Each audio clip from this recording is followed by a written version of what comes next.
Good afternoon. We are going to start as soon as we have the chairs of the other committees. This is a joint committee with the Joint Legislative Audit Committee and the Assembly Accountability and Administrative Oversight Committee, as well as the Assembly Committee on Local Government. As soon as the chairs arrive for those committees, we will begin. Thank you.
Good afternoon, and welcome to the Joint Oversight Hearing on Local Government Transparency and Compensation. The Joint Legislative Audit Committee, which I chair, the Assembly Committee on Local Government, and the Assembly Committee on Accountability and Administrative Review have come together to provide a forum for reviewing the issues that have surfaced recently regarding the salaries of local government employees. As most of you are aware, recently there's been several publicized reports of city managers and city council members making hefty salaries and receiving questionable benefits. It seems like every day I turn on the TV or read the newspaper, there's some new scandal breaking or some new details about a problem that we have in our local governments. And it is our hope, we had set this committee hearing actually more than a month ago in response to the scandal in Bell and the outrageous salaries that were being paid there.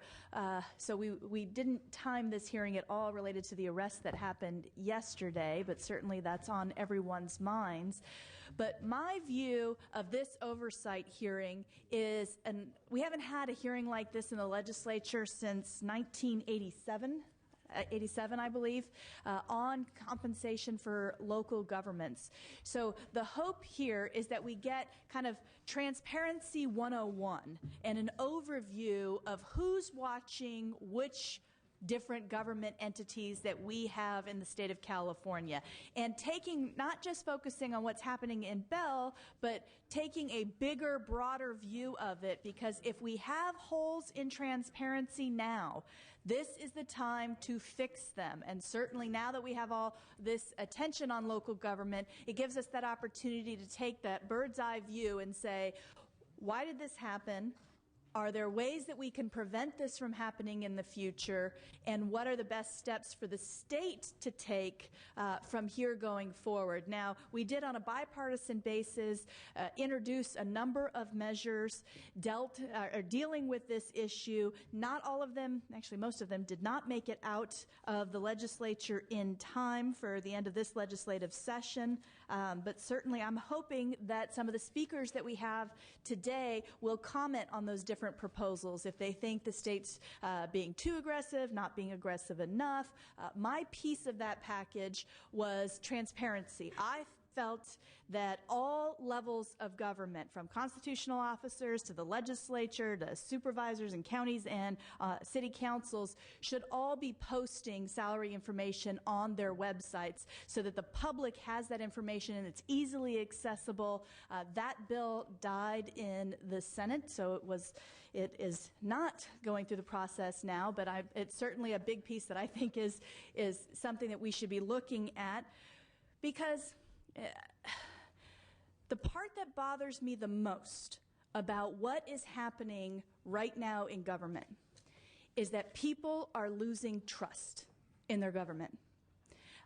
They feel like their elected officials are being self-serving, that they will cut police and fire and other services at the same time they're giving themselves pay raises.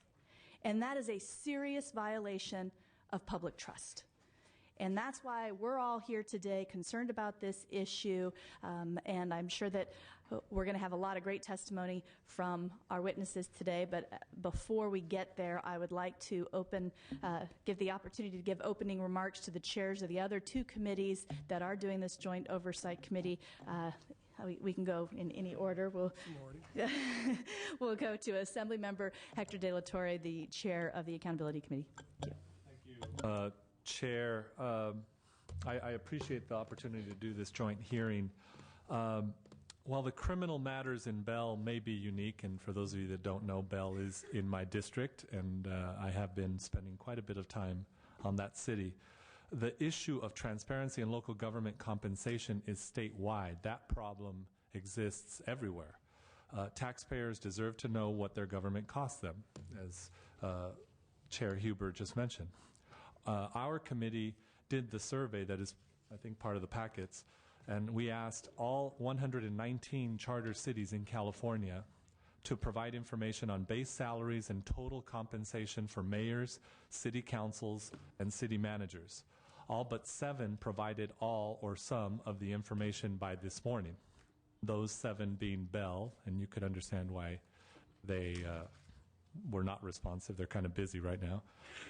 Industry, Oakland, Pacific Grove, San Bernardino, Santa Monica, and Santa Rosa have not responded as of yet. But 112 out of 119 is pretty good. The findings, 20 city managers earn more than $300,000 a year. Again, that's not $800,000, it's not $1.5 million, but I think most Californians would say that $300,000 is quite a bit of money. Unusual benefits include the city of Palo Alto providing $1.5 million towards the purchase of a house by their city manager, $25,000 in longevity pay in Redondo Beach for their city manager, and $57,000 in incentive pay, quote unquote, in San Ramon. Mayors and city council members received relatively reasonable pay, and I'll highlight the folks who make more, but most of them were in the same range, in relation to each other. But benefits increase costs significantly depending on what they get in addition to that salary. Most cities said they reported salary information on their websites. Our review found that it was often difficult or impossible to find the information, or it was provided in difficult to understand documents such as salary schedules that provide code numbers and salary ranges or steps, but not the actual dollar amount.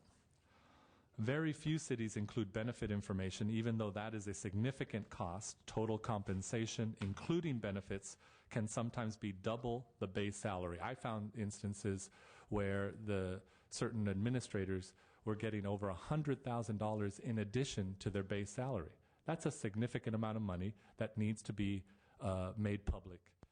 Cities should provide documents that are easy to find and presented in a clear, easy to understand format that includes salaries and benefits. As the hearing goes along, I'll add to the detail of this, but I really wanted to go over the basics of the survey that we conducted as part of the Accountability Committee. Thank you. Well, thank you, Madam Chair, and others for, again, for helping put this together. And I think, as the chair of local government, what I think is important is that the examples that we're hearing and that we've uncovered throughout the investigation, some of them are clearly egregious and as we've seen, criminal.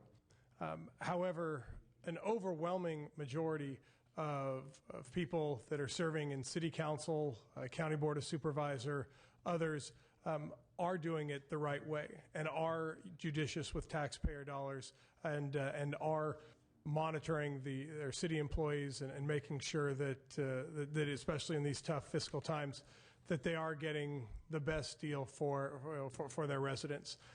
But as Chair Huber said, we haven't had a hearing on this since 1987, and certainly times have changed and circumstances have changed.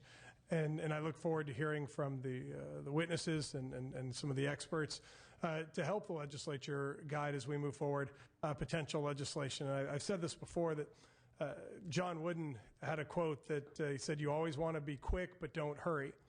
And I think that really sets what we're trying to do here, that we want to address some of these issues as quickly as possible. But if you hurry, you don't always get it right. And so that's what we want to do. And I think this hearing is a great way to begin that process. And one other thing about certainly the city of Bell specifically, while that has had major impacts on that community directly, Mr. Gatto and I share representing the city of Glendale. Well, the police chief in the city of Bell also worked in the city of Glendale as well as Simi Valley, which I share with Mrs. Strickland.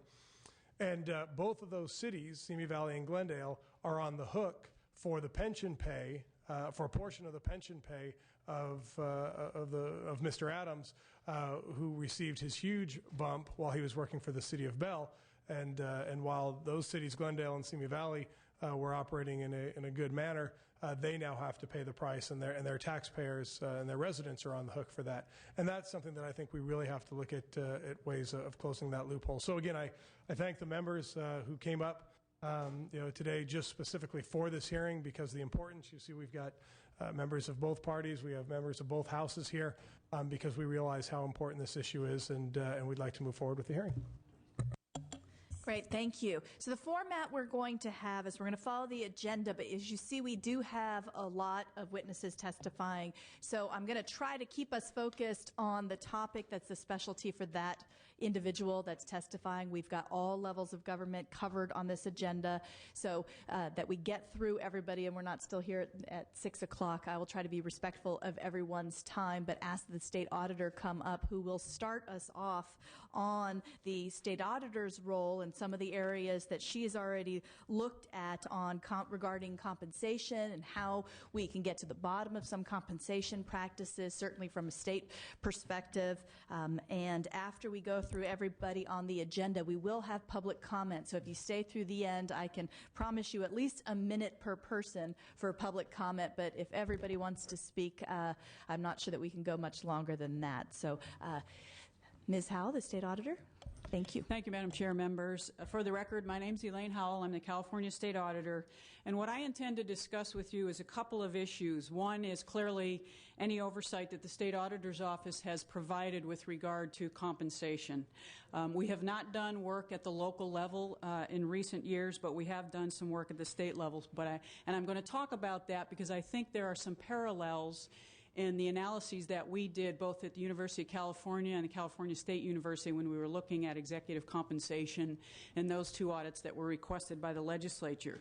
And then the second discussion I'm going to have is related to essentially what's called the transparency movement, what's happening at the federal level, some analyses that have been done by some research groups as to what the public expects, what their satisfaction levels are right now or quite frankly are not, what they're not seeing that they would like to see. And then the last I will discuss is some best practices that these research groups have identified for states and local government and certainly the federal government to consider when they intend to share information with the public. And clearly the public really has an interest in knowing what's happening at all three levels of government. So let me start a little bit with the State Auditor's Office. We certainly have the authority to conduct audits at the local level. Our statutory authority, as many of you know, is to audit any publicly created entity. So in the event the legislature would like us to do work at the local level and audit a city or a county or a special district, we certainly have the authority to do that.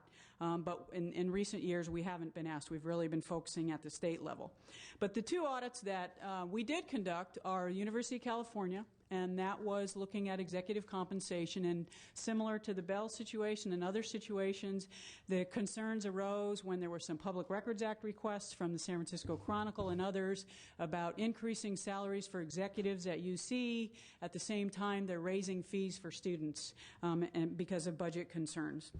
Similarly, at California State University, that audit we did in 2007, the UC audit we did in 2006, similar concerns that there's this additional compensation for executives. At the same time, students are struggling to pay their fees to be able to get an education.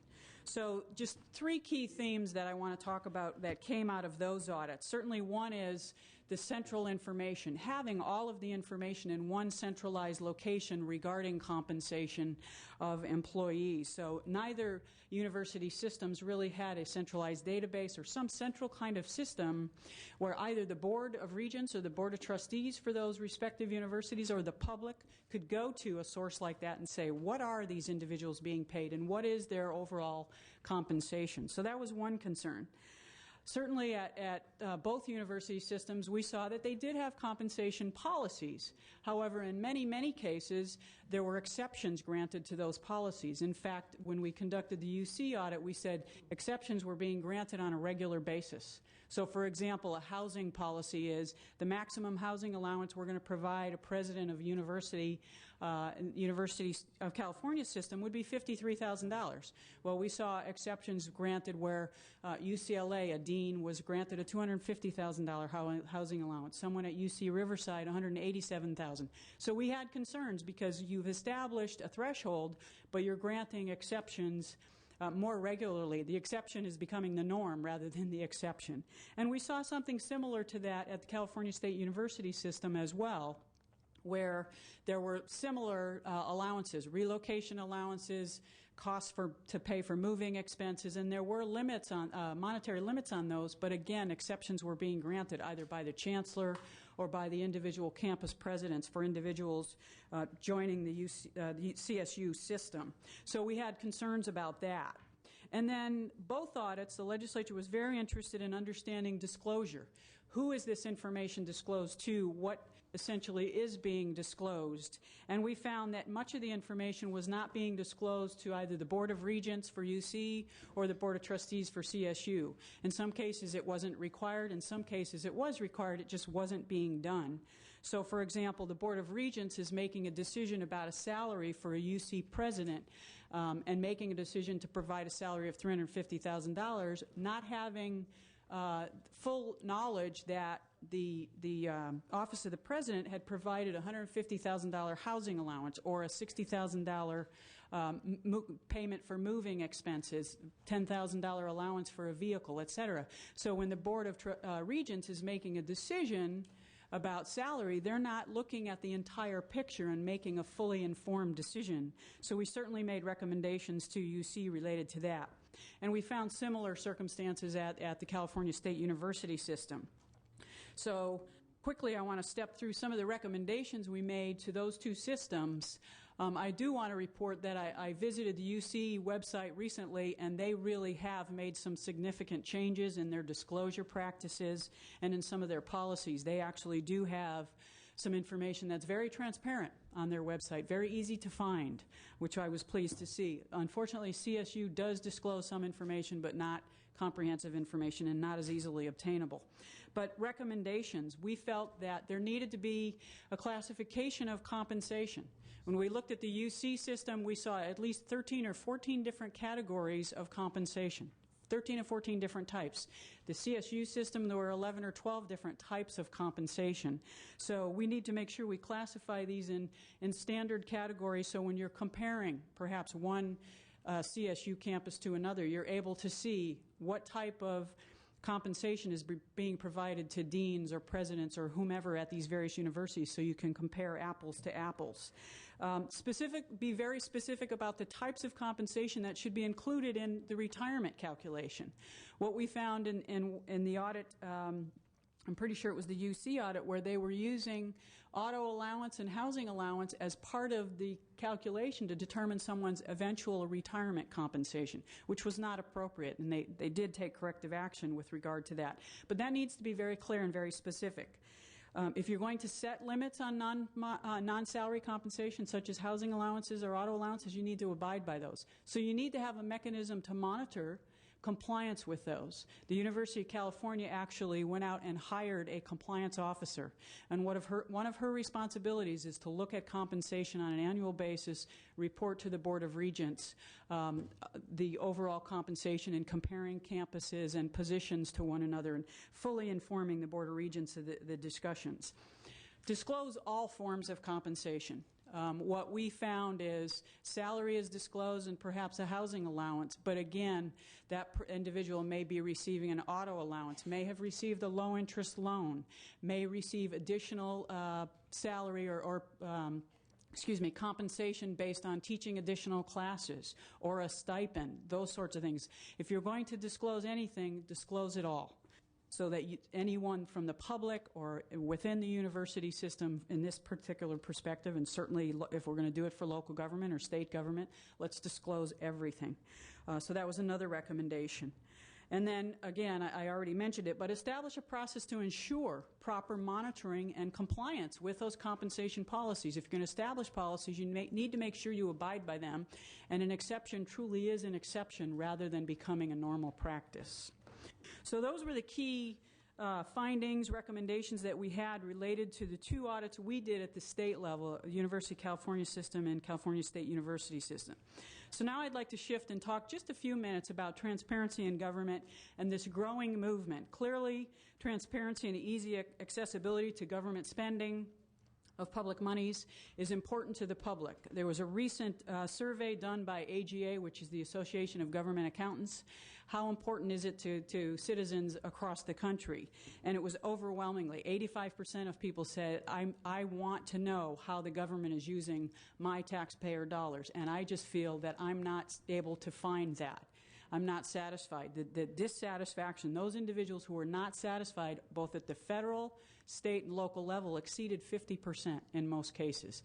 I'm just not able, as a taxpayer, to see and know how my dollars are being spent. So transparency can assist in that and hopefully restoring the public's trust that the information is out there and their knowledge is there for taxpayers. Certainly, transparency reduces waste, fraud, and abuse. There's self-correcting behavior, self-policing behavior. When you have to put that information out there in front of the public, you're going to be very careful about how you present that information, making sure it's accurate, making sure it's complete. Because if it's not, questions will be raised, and again, the distrust among the public, unfortunately, will continue to grow. As we all know, the American Recovery and Reinvestment Act required the federal government to establish recovery.gov, one of the newest websites that has a tremendous amount of information about federal awards that go to various states, jobs being created, monies being expended, just another example of this movement towards transparency. And in 2006, there actually was federal legislation enacted called the Federal Funding Accountability and Transparency Act. In 2006. What this act required is the federal government to create the website. It's called usaspending.gov. And it is intended to provide all kinds of information to the public about federal awards, federal grants, where those dollars are going, what those dollars are being used for, et cetera. Now, in 2008, there was an amendment to that legislation that required compensation to be an aspect or a piece of the disclosure. There are certain requirements that an entity would have to meet to be essentially required, but what that amendment says is if you meet these certain requirements, then you need to report the compensation for your 5 highest compensated individuals, either private sector entity, nonprofit, et cetera. So there may be some lessons learned from that. I mean, that's certainly something that's relatively new. The reporting is just going to be beginning in the next year. But on recovery.gov, we did notice that there have been some entities that have voluntarily started reporting that information early. Now, one last research paper that I looked at that I think is pertinent to this hearing is work that was done by the U.S. Public Interest Research Group. And they published a research paper in April of this year, April of 2010, and it's looking at states' websites and transparency and basically grading the states. California got a grade D, unfortunately. There were only 7 states that were graded as leaders, getting either a grade A or grade B. California was in the emerging states, which is grade C or D. The reason we didn't score as well is information is perhaps on the website. It's not comprehensive. It's not complete. It's not easily accessible. It's not easily searchable. So there were various characteristics that this research group was looking for. But again, it really reemphasizes the desire for people to have information, and the way people access information now is primarily through, the website, electronic means. So some of the best practices that came out of this research group to be thinking about and considering as we move forward in encouraging and enhancing transparency both at the state level and certainly at the local level. First and foremost, one of the best practices this research group indicated is provide comprehensive information and detailed information on spending, not bits and pieces. It needs to be comprehensive and all-inclusive. Disclose all spending. Do not identify any kind of dollar threshold.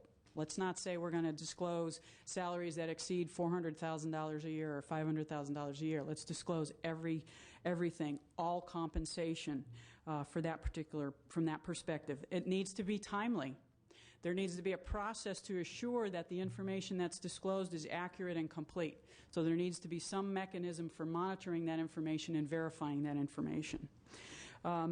Track expenditures now, if you're looking at expenditures by a particular entity over time, so that you can look for trends, you can look for changes, patterns, some kind of anomalies, perhaps, if it changes significantly from year to year or there's a trend over a few years.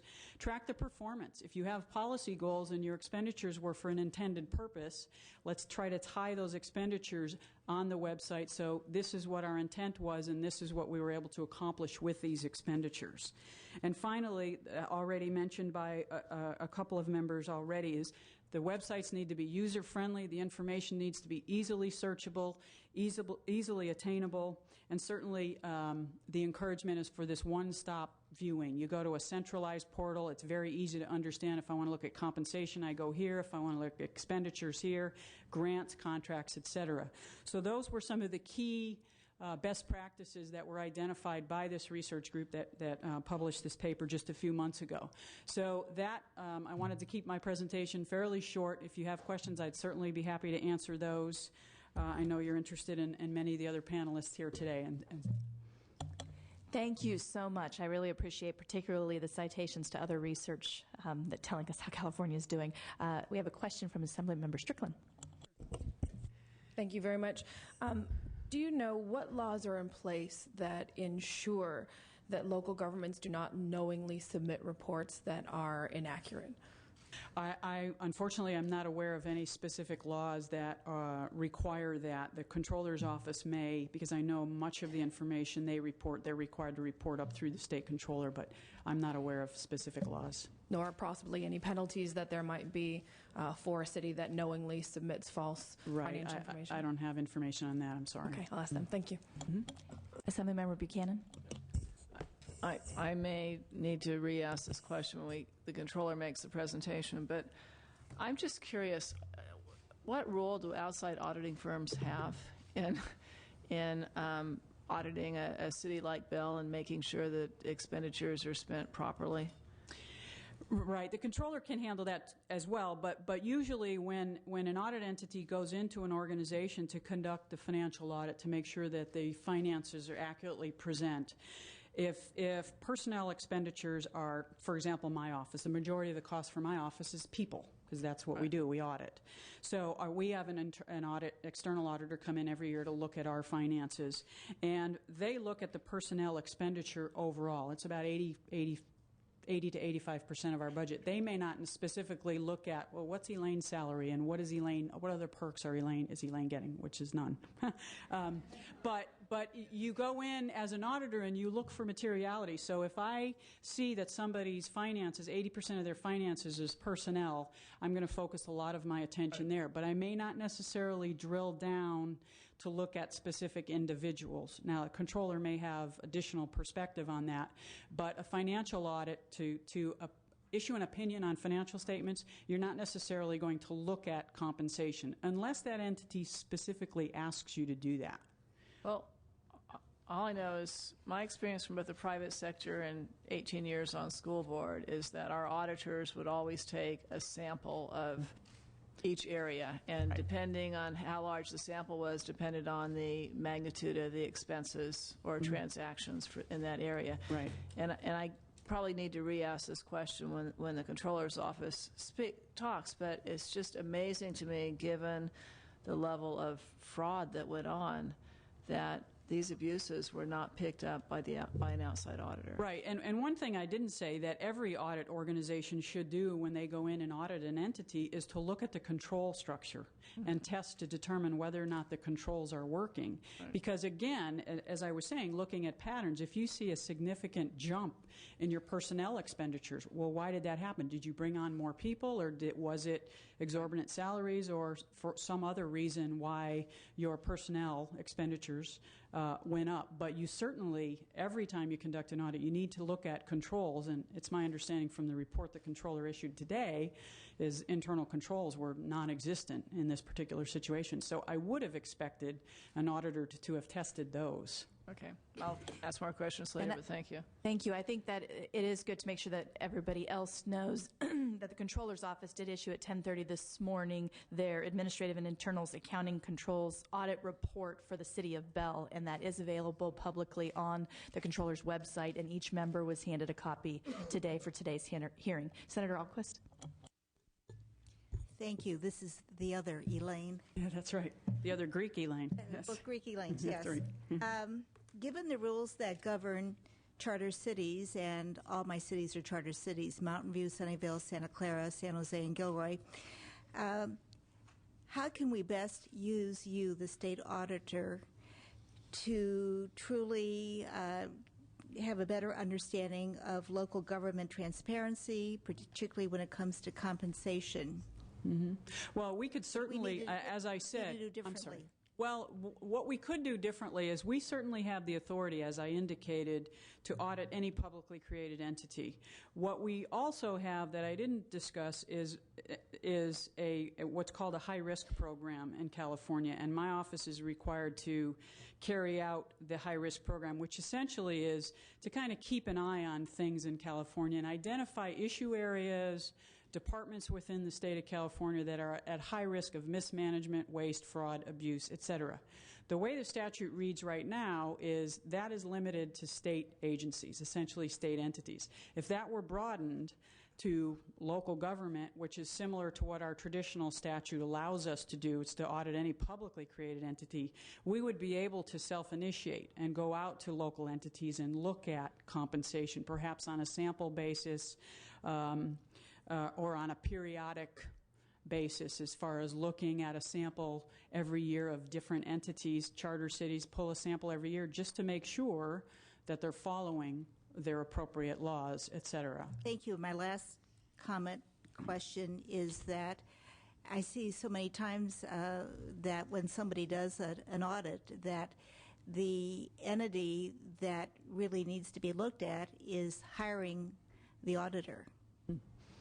And so I want to be sure that there's no conflict of interest. So any comments you have in that regard? And the other piece is, one piece is seeing that an audit is done by somebody who does not benefit from it. Right. And then the other piece is to see that the public has access to the information that is analyzed, received. Right. Right. And my first comment related to the auditor is what we would expect to see is the auditor being rotated over a certain amount of time. Usually, if someone has an auditor come in, that same auditor is going to do that analysis for up to about 3 years. But then you would expect to see them go out and get someone else so that you don't have the same audit entity going in year after year after year and auditing that city.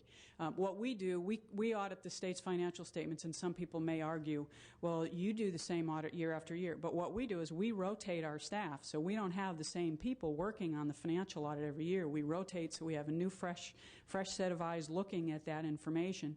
And we would expect to see that, and that's pretty much a best practice in government accounting, that you need to have someone new come in after a short period of time, I would say at most 3 years, where you're bringing in another audit organization that has no affiliation with that charter city, that's just brand new to it, so it can bring that independent look.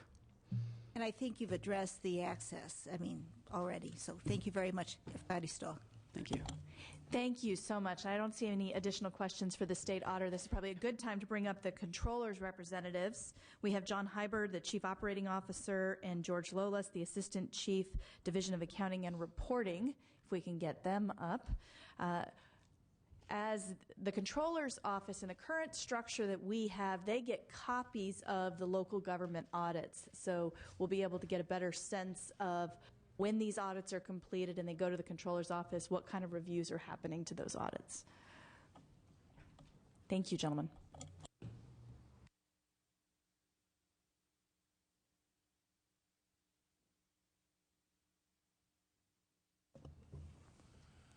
Good afternoon. I'm John Hyber, the Chief Operating Officer of the State Controller's Office. With me is George Lolas, the Assistant Chief of our Division of Accounting and Reporting, and Jeff Brownfield, our Chief of our Division of Audits. Thank you very much for the opportunity to speak today at the Joint Oversight hearing. Regrettably, the Controller could not be here today as he's in Los Angeles for the release of the first of 3 audit reports for the City of Bell. First, what I'd like to say, consistent with the earlier comments, and that is that taxpayers should receive as much information as possible about where their dollars are being used or misused. and the State Controller's Office through auditing oversight and reporting provides key tools to the public for greater transparency. So on that note, what I'm going to do is provide some background and details on the State Controller's Office's efforts related to reporting salaries and compensation of elected officials and public employees at California's local governments. The last week of August, the State Controller sent out to all cities and counties a request for them to provide information to our office on salaries, benefits, and other compensation of both public officials and employees.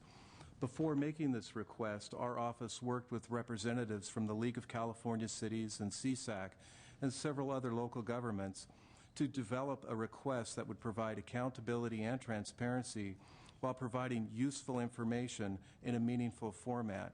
And consistent with the comments of the state auditor, what we wanted to do was provide comprehensive information, but at the same time ask for it in a way that would make it both accessible and searchable. So initially we looked at requesting a variety of information beyond just annual salary. Such an approach would have produced a myriad of compensation attributes outlining various compensation at different local governments. And subsequently we decided to narrow our approach a little bit, and it would be best to roll out our initial effort with 57 counties, 479 cities, and 1 city and county. And after collecting and publishing data that we collect from these 537 entities, we will then go out and collect more information from about 4,000 special districts in the state, and then consider posting similar information for all state employees paid through the State Controller's Office. However, consistent with the earlier comments, we need to consider resource limitations and the ability to take the data and put it in a useful and meaningful format. In the final version, which we narrowed our scope, what we want to include is to provide a snapshot, a good snapshot of the most relevant information related to compensation. So some points about the data that we're collecting, and that is that it includes all the classifications in public employees within a given governmental entity, and it includes elected officials as well. Secondly, it includes all employees, not just management classifications and not just classifications earning a salary over a given threshold. It does include everyone or all classifications. So specifically what we are is we're requesting the following attributes of compensation and benefits for the year ended in December 2009. And that would include information about a specific classification, both the minimum salary and the maximum salary, annual salary for that classification. And then one thing is key, it would be the total taxable wages. What it would be is box 5 on a W-2. And the key to this is the fact that this would include overtime, this would include leave buyouts, this would include any other forms of taxable compensation. Different from, say, what is included on box 1 on a W-2, if one were to contribute to a deferred plan like a 457 or a 401k, that would reduce your taxable compensation. So what box 5 on the W-2 does is that provides us with all the compensation subject to Medicare wages. So that's a higher amount before those tax deferred contributions. Next, what we're asking for is the pension formula that applies to that specific classification, be that a 2% at 55 or a 2% at 60, whatever the formula might be. And next, finally, the employer's contribution for the annual contribution of the employer on behalf of the employee for any contributions made on behalf of the employee's retirement contributions. So say, for example, if an employer is paying the employee's contribution to CalPERS, that would show up in this data. Likewise, if the employer is making a contribution for deferred compensation, like a 401k or a 457 or something similar, that will show up in our chart as well. And finally, any annual contributions for health, dental, and vision premiums, that will be in the request as well. So you could see in the earlier discussion and our research and what we've done, these are what we've tried to do is, if you will, be a backstop and collect as much information as we can in fundamental attributes of compensation. And so when this data is posted to our website, it will include the link for the data submitted by each city and county. So again, the information is submitted by the city and county to us, and we will take that and compile it and put it on a website, and then there will be a link for each local government. Secondly, if that local government has a public website that provides compensation information, background information on compensation and transparencies on salaries, we will provide that as well, so there'll be even more information available on the local government compensation issue. So we feel this effort will provide key tools to the public for greater transparency as it relates to the compensation of both elected officials and public employees. And going forward, our office will work with the local governments and the legislature to analyze the data collected and make adjustments in the future as necessary. And both myself and staff from the Controller's Office are here and available to answer any questions that you might have this afternoon. I do have some. Because one of the questions I think that the average citizen in California wants to ask is, how did this happen in the first place? And we know that local governments are getting audited, and we know that other people are reviewing those audits, but how is it that this kind of fell through the cracks, and whose responsibilities is it? And I don't think it's all the Controller's Office, but I do like to have you kind of chime in on what you think. I really appreciate what the Controller has done with asking to be the central portal of all of this information, and really calling and collecting this information so that it's accessible to everyone statewide, and I appreciate that. But how do you think we got here? That's a pretty broad question. I might narrow it just a little bit. The situation in Bell is a very difficult one. Clearly, there are egregious examples of things that should not occur there, no doubt. And our audit explains those, and that's available as of today. First of all, I'd like to note with the City of Bell, we don't have the jurisdiction or the resources generally to go in and do an internal control of local governments similar to the audit that we conducted at Bell. We were invited to go into the City of Bell and conduct this audit, so there's a distinction there. The State Controller's Office does do some audits of local government finance and various attributes. Generally, it's related to state funds that are allocated to a local government, and we audit those. But I would add that what we believe here is we found an egregious example with the City of Bell. We also, earlier in the year, in 2009, worked with the County of Modoc, and we were invited to go into the County of Modoc and do some research as well. We did a review with the County of Modoc, and we found that the county was using some restricted funds inappropriately to keep the county in the black. And so when we find examples of this, what we do is we go in and we address them when we're invited in. And what we would suggest is this is an issue that needs to be addressed going forward, where there is greater oversight that is needed.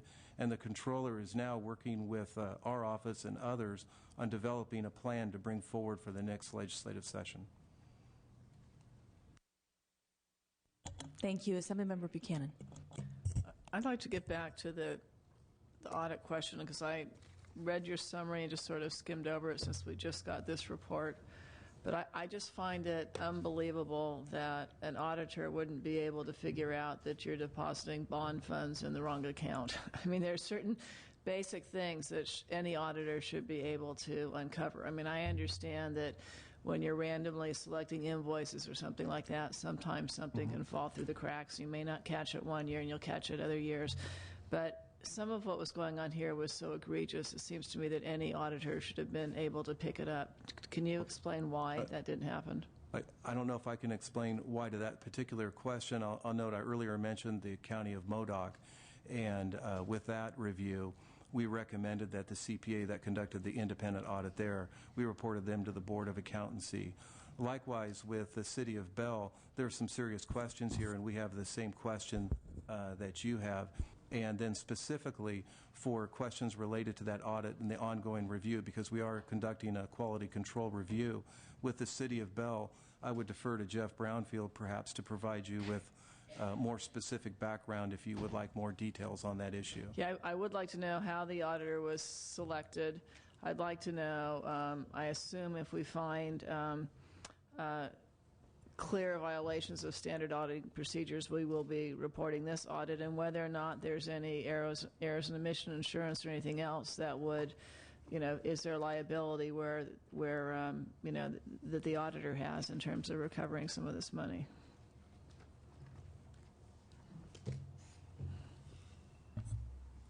Good afternoon. Jeff Brownfield, State Controller's Office, Division of Audits. In regard to your specific questions on the auditor of Bell, at this point we're doing a quality control review. We're in the middle of doing that review. So like any audit that would be in the middle of doing a review, really not at liberty to discuss that at this point. But as soon as we're done, which should be by the end of next month, and when we go to final, then we'd be ready to discuss why we believe there could be any other problems due to the CPA. In regard to selection of the CPA, your question, that is the City of Bell selected their CPA. And like all local governments do, either through their board members or their CAOs or a committee established in that local community. That is how the CPAs are selected. The state has no involvement in the selection of the CPAs that do these audits. In regard to Bell's weaknesses, we did identify, that there were no internal controls really existent there. Everything appeared to center around the CAO, and so a lot of problems did exist, and we just highlighted in our report some of the major problems that we did see. So in addition to any, your findings, any actions you may be recommending with respect to the auditor, are you going to be making any recommendations with respect to what we should be doing at the state level? Like, again, my reference, people always know, comes from all my years on school board, but it seems to me when you're auditing school districts, you have such a different level of control in terms of even who you can select as your auditor and what happens to your reports and all of that. Is there any will there be any consideration to those types of recommendations? Because it seems to me you should have some kind of special training if you're going to go in and you're going to audit cities and counties.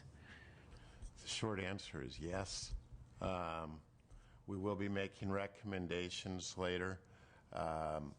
We do a lot more control in regards to school districts, all local education agencies, in regards to reviewing the reports, reviewing the CPAs that do those reports, in regards to establishing a list of those that are qualified for doing the reports. So the Controller's Office, since about the mid-'80s, was more involved, and back in the mid-'80s there was several school district failures at that time, and at that time the responsibility was given to the controllers, and over time, over about a 15-year period, we ended up developing more things in regards to overseeing the CPAs in school districts and overseeing the overall process. And then are there going to be any kind of recommendations in terms of what should be done depending on whether or not you're a charter city? It seems to me that regardless of what type of city you are, there should be certain types of procedures and regulations and policies that should be followed, that are just standard practice that should be followed by any city. You bet. There needs to be some standardization here, and similar to what Mr. Brownfield identified. I think the Controller's working on something to present in the next legislative session, but something similar to what we're doing with local education agencies and school districts. It was mentioned earlier, rotating the internal auditor, the independent auditor. That's something that we could start with and go from there. But definitely this is an issue that does need attention. Thank you. Thank you. Assemblymember Smythe. Thank you, Madam Chair. Just, I know one of the, this is probably kind of a little wonky question here that, might be we addressed in your recommendations and all, but, when redevelopment agencies submit their audits and their financials, the Controller's Office, I understand, is flagged. If there's a major audit violation, that is flagged for the Controller's Office. So you know that going in and continuing reviews of those redevelopment agencies that there might be a problem. And so I guess the question is that the case with cities or counties, or do you think, if not, do you think that would help, moving forward, just so because obviously, Controller's Office is receiving, hundreds, if not thousands of audits annually to help you, kind of sift through all that information and kind of, look at potential abuses. Right. I think similar to what my comments earlier, we would agree that there needs to be another construct that currently exists with local governments, both cities and counties and special districts, that currently for example, the job of identifying the outside auditor is something that rests with the local governments. That's something that needs to be revisited as well. And then the general oversight. For example, right now, our office works closely with counties preparing a audit manual and helping to develop audit policies. So there's a relationship that exists now with counties, and perhaps that's something that we need to look at reestablishing with cities and special districts, and perhaps even increasing. We're at a given level in light of everything that's going on. We need to take a look at increasing the level of oversight that currently exists. Thank you. Assemblymember Cotto.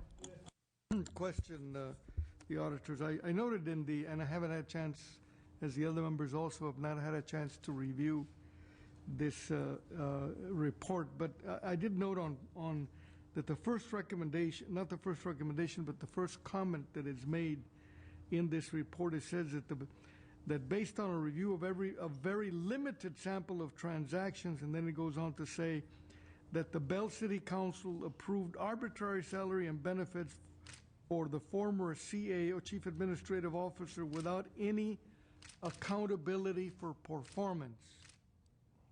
Then later on page 4, it goes on to say that in addition, we could not find any accountability for performance.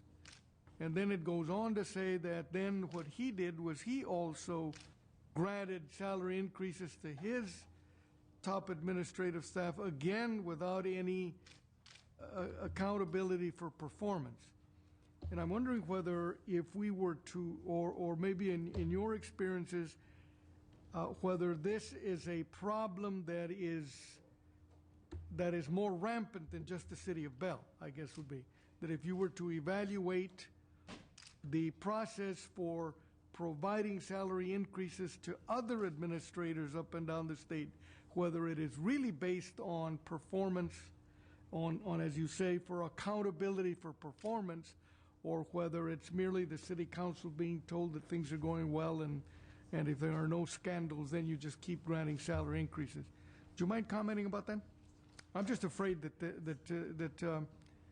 this is not unique to this particular situation, but that if you look at other city or other municipalities, that you might find that there is little accountability for performance, number one.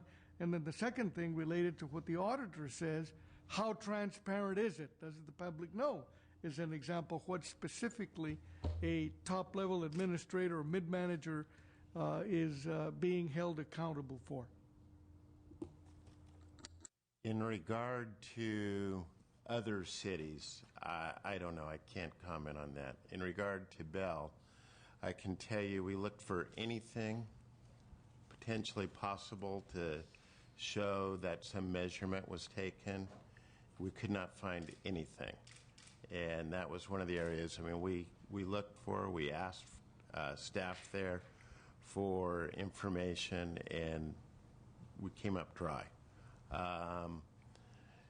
In regards to, kind of adding back onto Elaine's comment on transparency, if you look at in the city of Bell, there was no transparency. There wasn't anything anybody could see to say, this is how our people are evaluated, which we couldn't find anything. There was nothing that people could walk in from the street and ask for. One thing I did notice when I was at the city of Bell, and it could be because of a heightened awareness of public now to ask for stuff, is I noticed a lot of citizens coming in asking for information at their public counter.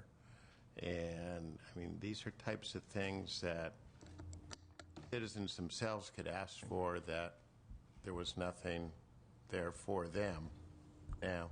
And if I could add on to that comment, I would agree. And secondly, I would say that there is a greater sense of accountability. Since we started working on this project last summer, we've witnessed that there are more local governments posting information online about salaries and compensation. So there has already been an impact as a result of this issue. And then the other question. Yeah, but my question deals with the question, not about that. My question deals with the questions about accountability Right. for performance. And how clear that is. It might be something that Mr. Della Torre, through his committee, might want to look at. That's what I wanted to zero in on. And I think that gets to the concept that the state auditor identified and that we would concur with, and that would be how transparent is it? A year or two ago, you wouldn't have known what an individual was making at the city of Bell. However, on our website, when that is posted later on this fall, you would be able to see, assuming that they provided the information, you would be able to see what the salary levels would be for the various classifications, not only for the city employees, but for elected staff. And then if there's a situation where a local government didn't provide that information, to me, that would be a red flag why on our website the information is not there, similar to the way the information that was submitted to this committee. If there's information that's missing, it leads me to wonder, why is that information missing? So you'd want to follow up. Might want to ask Mr. Della Torre and Mr. Smythe through their committees whether that actually exists, right? I mean, I get the idea about making more transparent the information about salaries. I'm more interested in the notion about performance and whether that's public and whether that's transparent and whether it actually exists in all these municipalities. That was the point that I was getting to. But thank you for your comments. Assemblymember De La Torre. I'll start on this point because there is a bill, AB 827, that I wrote that has this very requirement in it that is sitting on the governor's desk, and hopefully he'll sign it. And so there will be a standard statewide on performance of employees who report directly to the legislative body. So in this case, a city manager or a superintendent. And it would require that performance review. It would require a public vote on any compensation changes within the thresholds of the legislation. So it goes right to this point. I had, not a question, a comment related to the issue of the CAO and the power that he had in the case of Bell. And it also gets to the issue of charters themselves. In the Bell Charter, there are numerous sections where it references the CAO's authority on things like budgeting, et cetera, where the CAO is to provide budgetary materials in a format approved by the CAO. There are numerous sections like that in their charter that were drafted in such a way that obviously gave them that authority. And it gets to the issue of again, standards, something you've mentioned, something the auditor mentioned, that we need to have some standards. This isn't rocket science that we're talking about. These standards don't go to affecting local control. There are best practices. There are standards for how folks need to conduct themselves, and everybody needs to do it. Not because you have some piece of paper that was voted on by the public, or in the case of Bell, by 400 people, should you be able to make an end run around these basic standards. And I think that's something that the legislature needs to take on, that good governance and basic standards on things like accounting practices, et cetera, that's common. That's not something that should change once you cross a city boundary.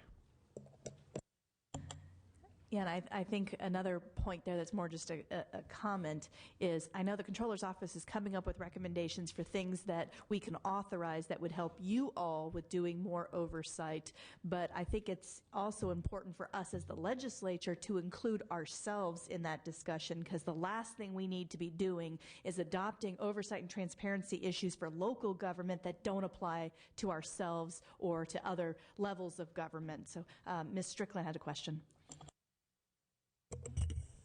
Thank you, Madam Chair. A couple of questions. What authority and jurisdiction did the Comptroller's Office use to request the information that it's from the cities that it's now posting online about salaries and benefits? Sure. The authority that we're using is the authority that currently exists in government code. The Comptroller's Office receives annual reports from local governments, financial transaction reports, and so that authority provides us with the ability to collect information from local governments. And what's currently submitted is information from local governments, say by various departments within a local government.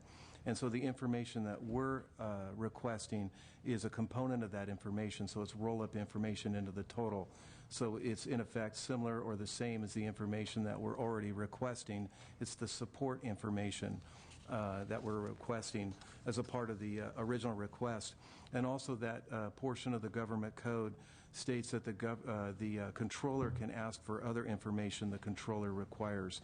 So based on the existing statutory authority we're using is to request this additional information from local governments.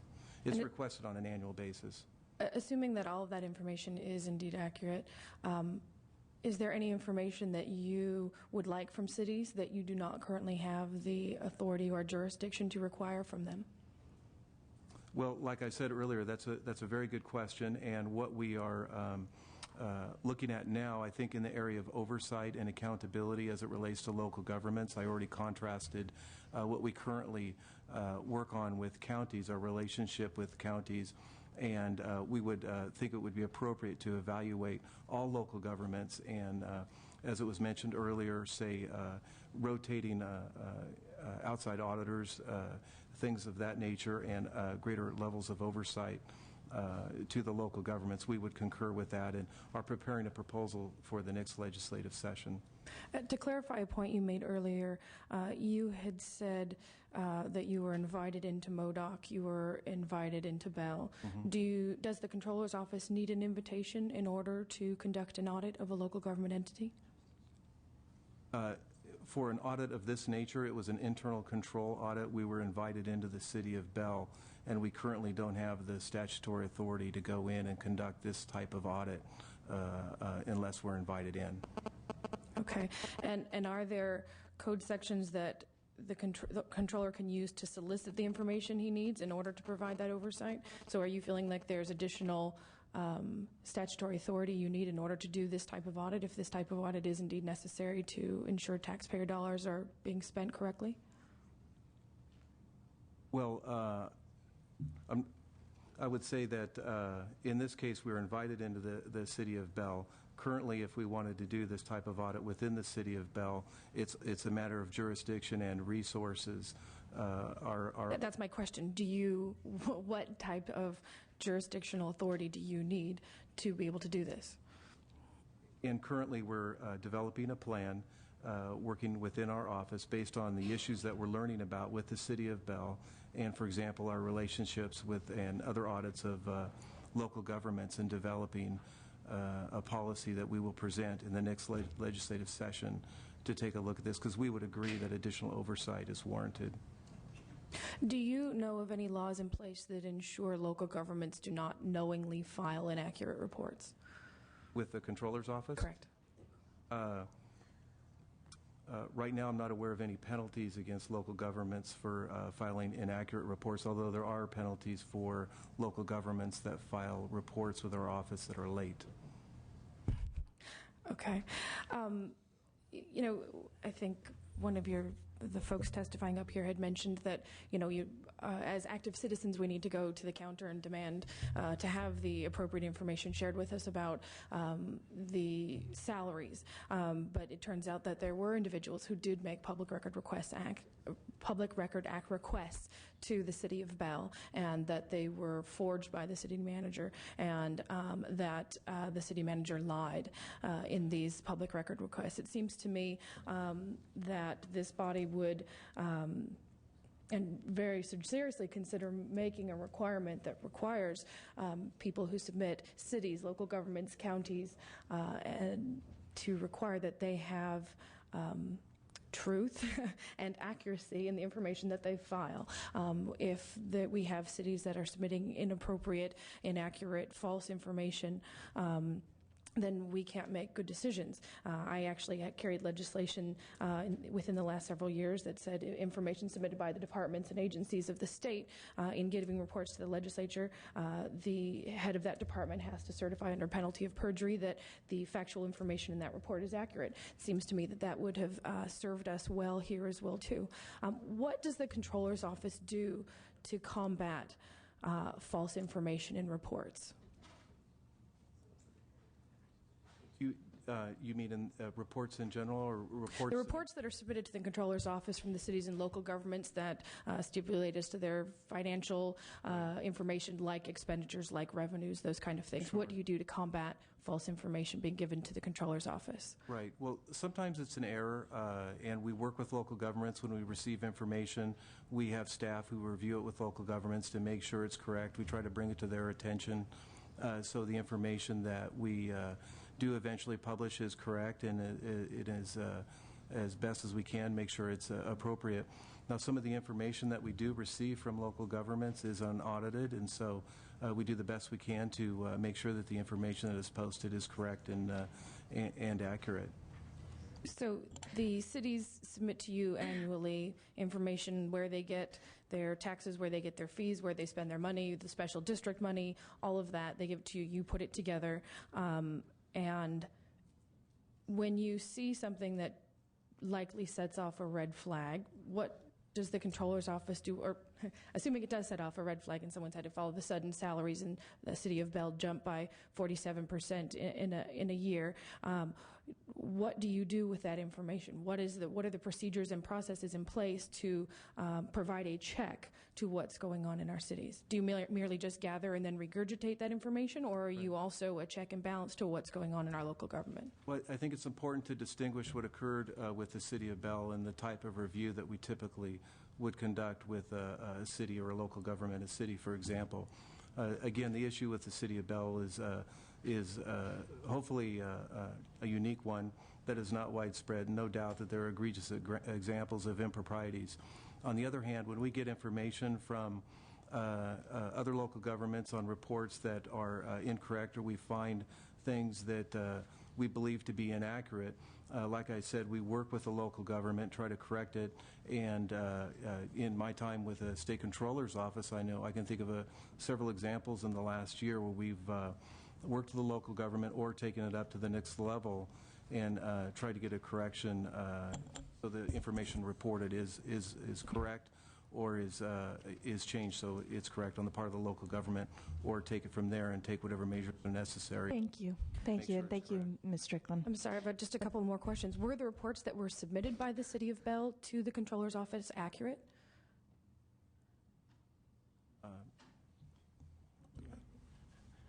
I'm George Lolis, the Assistant Chief of Division of Accounting and Reporting. The reports that were submitted by all the cities, primarily our process is to look for anomalies, anything strange from year to year. You have to understand that cities are not required to maintain a standard set of accounting standards like counties, so comparing city to city gets difficult. We do look for anomalies, we do look for issues. If we have anomalies, we do talk to the representatives that completed the report, whether it was the city employees themselves or if it was a consultant that worked with them, and we try to review that information. We don't really get into the kind of detailed review to see if we have issues like what was identified in the audit. And you didn't see that the $800,000 salary was an anomaly? We didn't see an Ms. Strickland, this is getting a little excessive on the back and forth, back and forth. I think the Comptroller's Office has already testified, as did the state auditor testify, that payroll will be lumped in one category in an audit report and not necessarily broken out by individual employees and individual salaries. And I understand you have lots of questions, and I don't want to cut you off, but I don't want this to be a committee hearing to become a dialogue between Strickland and Comptroller's Office. And after about 8 questions now, I just want to caution you to wrap it up. Well, you did just, the Controller's Office did just put out a very lengthy report doing an audit. So my question is were the reports submitted to the Controller's Office by the City of Bell over the last several years accurate? The financial transaction reports do not go into the kind of detail that we would need to make that kind of a determination. Okay, and so then with the audit that was just completed, then the $800,000 and the other exorbitant salaries and such, did you see how those could be identified in future reports that you're looking at? I mean, have you identified ways that you can, now because you've done this thorough investigative audit into the City of Bell, what tools do you anticipate putting in place when you do review these financial audits from other cities to help recognize those anomalies in the future? Jeff Brownfield, Division of Audits. What we've learned in City of Bell is, and you're referring to the $800,000, and as other members explained, you're looking at a lump sum figure, so there is no place that $800,000 is going to show up into any of the reports. Lessons learned from City of Bell is the information that we're talking about putting up on the website and that in regards to the individual salaries and different compensations. That will be very useful. That'll be very helpful in identifying and analyzing reports in the future. Keep in mind, though, all the information that we receive, and I believe using your words, regurgitate, if we don't have adequate staffing to go ahead and do a full analysis of things, it's difficult to do a full analysis that you're asking for. But if you notice in our report where we take a few of the higher salaries of the individuals there, and you can see in that listing, it's not just regular pay, it's vacation buyout. There's a variety of items, and that's why we're making recommendations that all these individual type of compensations be included, and that you not just look at salary alone, because as you can see in the CAO in Bell, salary was around $666,000, which seems very high. Overall compensation was in excess of $1.2 million, which is even higher. Well, I very much appreciate your comments and the chairwoman's allowance in asking some questions. And especially in these tough economic times, it is so critical that we are diligent watchdogs over taxpayer dollars. We're laying off teachers. We're jeopardizing services for our foster youth and our seniors. This is an abuse of power, and it hurts the public trust. And so I am appreciative that we are digging deep into this so that we can prevent this from happening again. Thank you. Thank you, Ms. Strickland. Assemblymember Fletcher. Thank you, Madam Chair. Just so I'm clear, to recap, I may have lost part of that, but basically in the Controller's Office, every year you would get a dollar amount of each city in California of lumped all together, compensation, pay, all those things. Is that correct? Correct. It comes in as a single figure. As a single figure. And so I guess what I'm and I understand you can't review everything, but it would seem like if it's a single figure, it'd be fairly easy to review because you only have one figure to review. Is that true? I mean, it's all lumped into one? It's lumped as an expense item. Okay, so at no point during the past few years did you notice the expense item jump exorbitantly for a city of, what does Bell have, less than 40,000?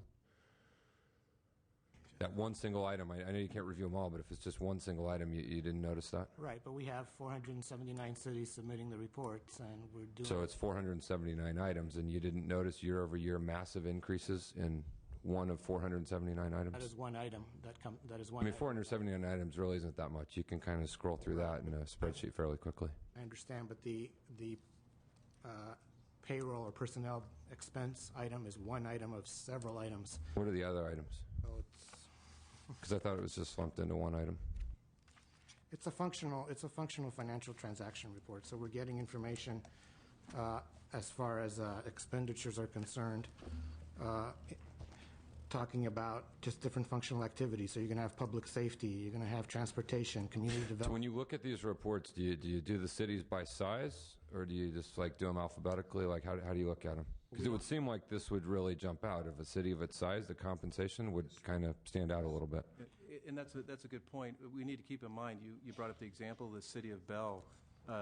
The individual in question was holding more than one position, so he was drawing a salary from several different positions. But aren't they all consolidated? Didn't you say they're all consolidated into one item? Right, simultaneously. So if an individual was being paid a high salary, part of that is because there were several different positions where this individual is being paid. So you wouldn't necessarily notice if all those positions were filled by different people. It might look the same.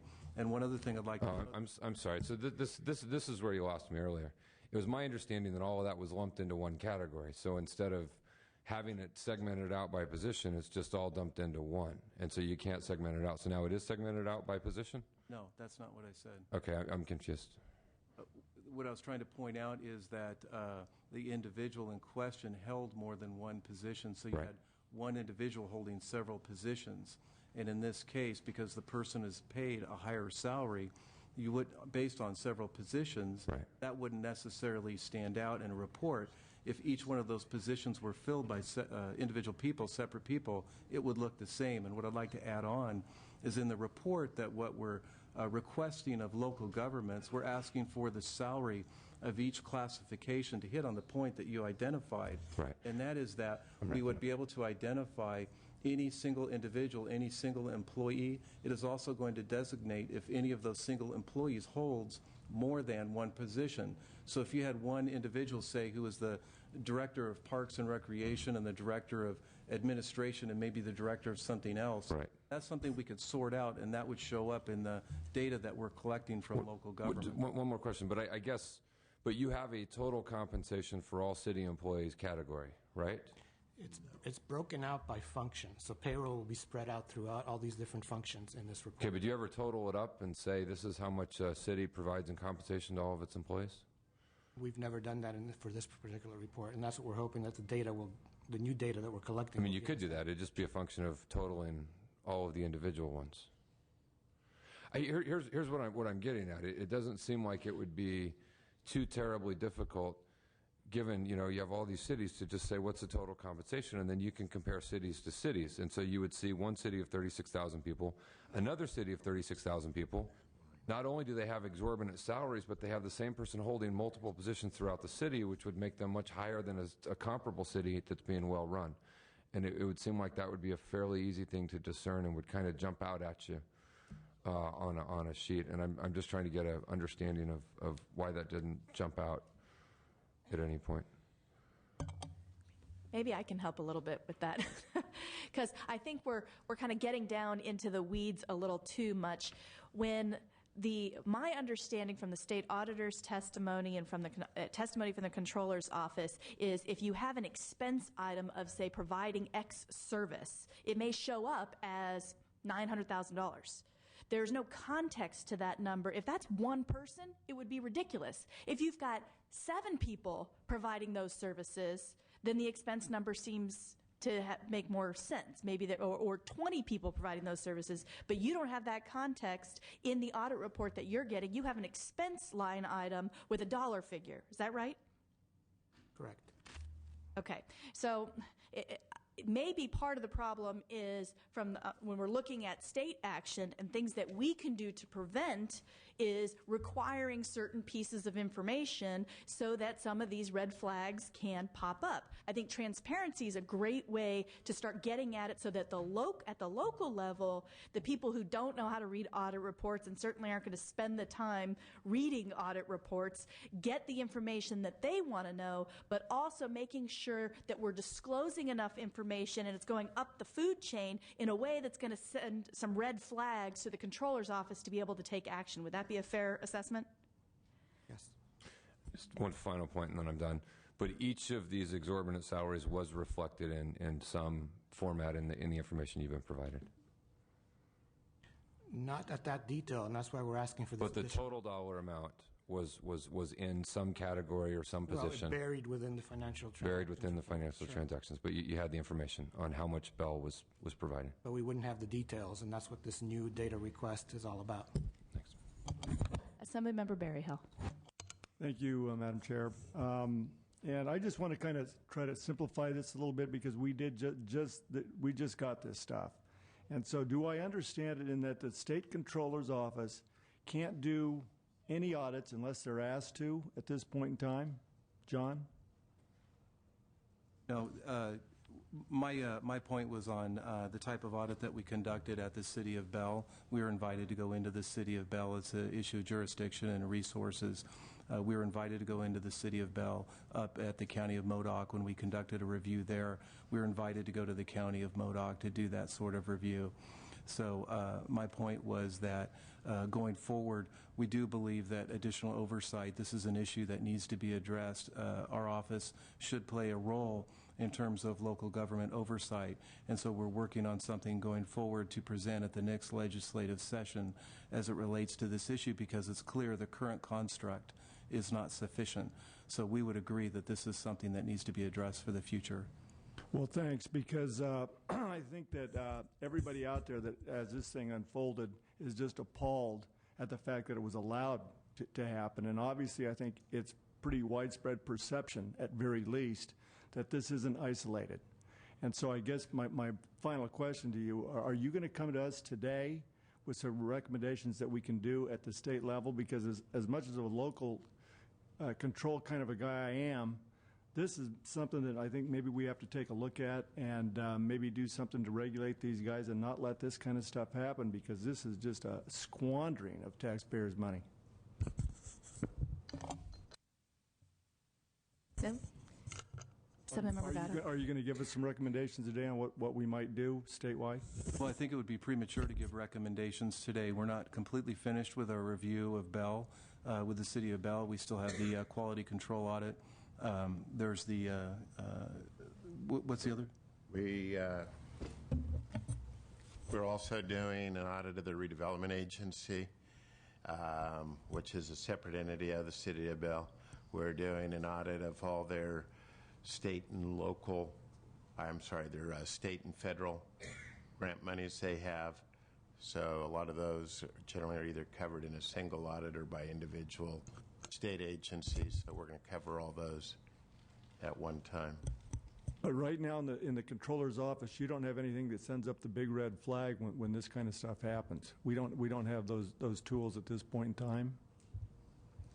Well, what we feel is we would agree that we need more formalized tools. We do have some tools now. Obviously, the City of Bell issue came up, and other issues come up periodically, and we address those issues. And we would support, going forward, greater flexibility to address those issues as they come up.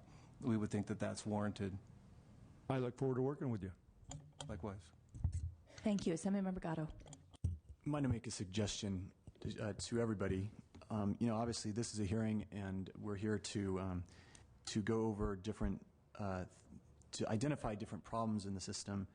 But I think we're also here to identify potential solutions. And I've been in favor since this scandal broke of the idea of a simple metric, and that is evaluating how much cities and counties and whatever government agency pays people based on a per taxpayer basis. It's not perfect, but I think it reflects the simple fact that in cities that have lots of constituents and lots of problems and lots of potholes and lots of calls and lots of emails, that council members in those cities might be a little bit more burdened than council members in cities like Vernon, which has 95 residents, 58 voters. Of those 58 voters, 58 of them are city employees, 58 of them live in city housing. They have not had a contested city election in years. Till several years ago, the city manager in Vernon was making $600,000 a year. The Los Angeles Times reported on the city of Vernon years before the city of Bell. And if we did a simple metric, we divided the number of taxpayers in some of these cities by the amount that their government costs them, we would have a simple red flag. You look at our salaries, for example. Each of our constituents roughly pays us $2 a year to pay our salary. And some would say right now that they're overpaying. But if you look at the city of Bell, each person in that city was paying roughly $12 for their government. And that's a serious problem. That's a serious red flag. And so I realize that it's very difficult to come up with things that work everywhere and things that that is a one-size-fits-all approach for these problems. But I think something that might be a red flag for most cities would be to add up simply the entire cost of government, focusing on the government salaries, and then divide it by the number of constituents who are paying, the number of taxpayers who are paying that salary. And if that number is above, the state average, it should be a cause for alarm, and it should be a cause for alarm for everybody in this room, whether we're auditors in whatever department, whether we're in the Attorney General's office, the Comptroller's office, the Auditor's office, or the legislature. So that's my suggestion. Assemblymember Smythe. Just last question. How many folks in your staff do you have, that can conduct, that has to review this? I mean, obviously, there's a lot of cities, a lot of information coming in. I'm not certainly advocating that we grow the size of state government by any means, but I mean, if you could just kind of help us understand, how many folks you guys have trying to manage this type of information. In particular, the audit area or the reporting area? Right, kind of speaking to Mr. Fletcher's questions, in that topic, and because obviously, it seems if you had the manpower, you could get in there and be able to dissect a little bit more of the information as opposed to just be able to put the context in as the chair had alluded to. In accounting and reporting, the sections that are reviewing the financial transaction report for cities, counties, special districts, redevelopment agencies, all the local government is roughly about 20 PYs, 20 positions for all these local entities. Thank you. I see no further questions for the Comptroller's office, and it's a good time to segue to the California Attorney General's office, and we have Bruce Reeves, the Deputy Attorney General, because one thing I think it's important to be mindful of as we're looking at this oversight and accountability, and I think that, and I thank you to the Comptroller's office for answering questions, is as we look at the audit that came out, a lot of what's talked about in the audit is actually violations of law. And I think the fact that there's 53 counts against the chief administrative officer for the city of Bell shows that we can't pass a law saying it's illegal to violate a law. It's already illegal to violate a law. So we need to be enforcing the laws that we have on the books. And I think that is part of the reason that we included the California Attorney General's office in today's hearing. And so if you could comment a bit about the enforcement piece, I would appreciate it. Thank you. And thank you for alluding to the enforcement piece. I need to elaborate on that a little bit. First of all, my name is Bruce Reeves. I'm a Deputy Attorney General in the Office of Legislative Affairs. Committee staff asked that we be present today to address questions concerning the Brown Act and the Attorney General's legislative proposals in the area of compensation, transparency, and reform, and I'm prepared to do that today. I'm going to ask you to either speak up, though. If you could either speak up or get a little closer to the mic, that'd be great. Thanks. If you sense any reluctance in any of my remarks, it's because we are the Chief Law Enforcement Officer first and foremost.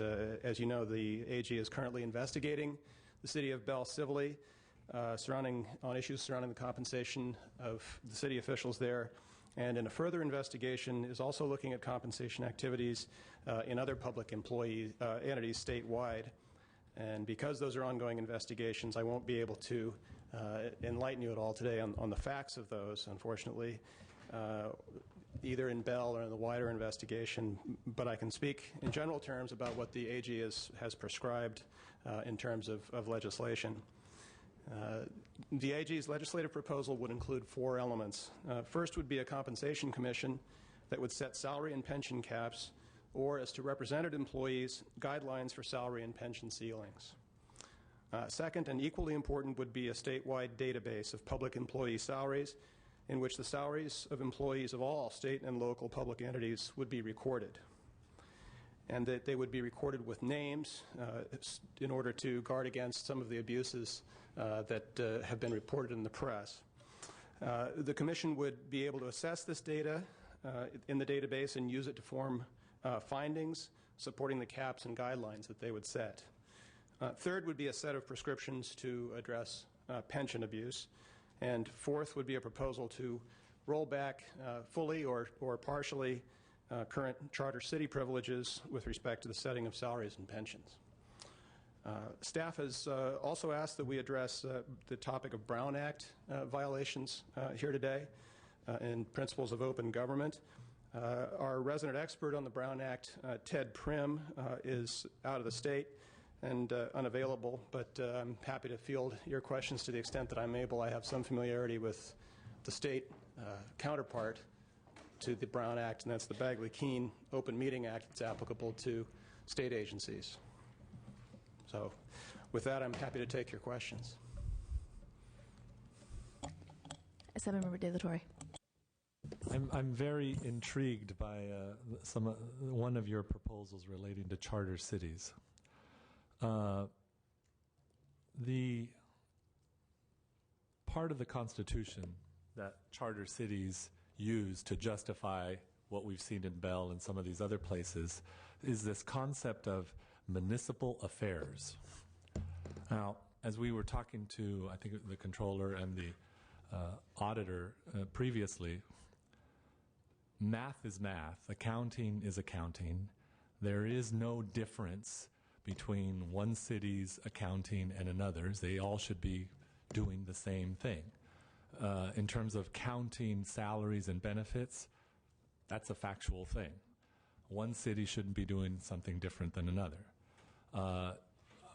Personally, I have a view in terms of compensation for city council members with regard to charter cities. A city of a similar size should be paid a similar amount, and we don't have that. So my question on this issue of municipal affairs, which is the umbrella that charter cities use to protect themselves from any state government involvement, is that these things that we're talking about, salaries, compensation, auditing practices, accounting practices, how you count compensation, these things are not municipal affairs. They're common to all cities. They're not unique to that city, and therefore should not be counted under that umbrella. It sounds like the Attorney General agrees with that idea and would like to see a change in that. Could you comment on that? Yes. The proposal to roll back some of charter cities' privileges in the area of compensation setting is something that, like all of these proposals, needs to await the findings of both the Bell investigation and the general investigation. So the exact parameters of what we're talking about doing are open to discussion, negotiation with the legislature, and as I say, will be informed by what we learn in the investigations. It seems pretty clear that there is an issue about what taxpayers can expect in one municipality versus one right down the road. And I think the AG would tell you that that's where his concern is coming from, and that to the extent that's what you're alluding to regarding municipal affairs, I think he would agree. Okay, I just want to understand this better, because I'm not sure if it's the Compensation Commission component of what he's talking about or the rollback charter city authority to grant their own salaries part of this. In my district, for example, we had tight budget times, and we had people on the Board of Supervisors giving themselves raises, and giving themselves raises every year while turning down the police department's request for additional officers, but then giving themselves raises. Not quite criminal, but maybe it should be, because certainly those are the kinds of things that we're worried about from the state level, is how do we prevent those kinds of abuses from happening? Because they don't show up in audit reports, and they're not a clear violation of law, but they are certainly a violation of the public trust. And if people don't have that information, so that's the transparency piece. They don't even know it's happening until something like Bell happens and people start to look. So when you're talking about the Compensation Commission, I like that, like how the legislature's salaries are set by an independent commission. So we're not voting to raise our own salaries. But local governments aren't doing that. They're sometimes tying their compensation to those of an exempt employee, and then they'll raise the salary of that exempt employee. So it's kind of a little shell game of, you don't see me raising my salary because you don't really know that mine's tied to somebody else. And how do we kind of prevent those things from happening? Well, I think the Compensation Commission piece would need to be constitutional. It would need to have authority to dictate where caps are going to lie. But the exact parameters of that are something that we're going to wait and see what the investigations disclose to us before we specify. I can say this. One of the things that a commission would be able to do would be to look and bring its expertise to bear on questions about a given raise that one particular community has voted for itself, and whether it's justified given the facts that present themselves in that particular city. As Member Gatto alluded to, some are going to be more challenged than others, and it may be that in a certain area with a certain set of challenges and a certain number of taxpayers and a certain number of potholes, a couple of raises in consecutive years may be warranted, and somewhere else, perhaps not. A commission can get in and grapple with those kind of issues and set caps or perhaps ranges that would address each of those facts. Assemblymember Buchanan. You know, as I listen to everyone speak, something I keep reminding myself of is you can't legislate ethical behavior. And really what you have here is an ethical breach between publicly elected officials and public servants and the people that they serve.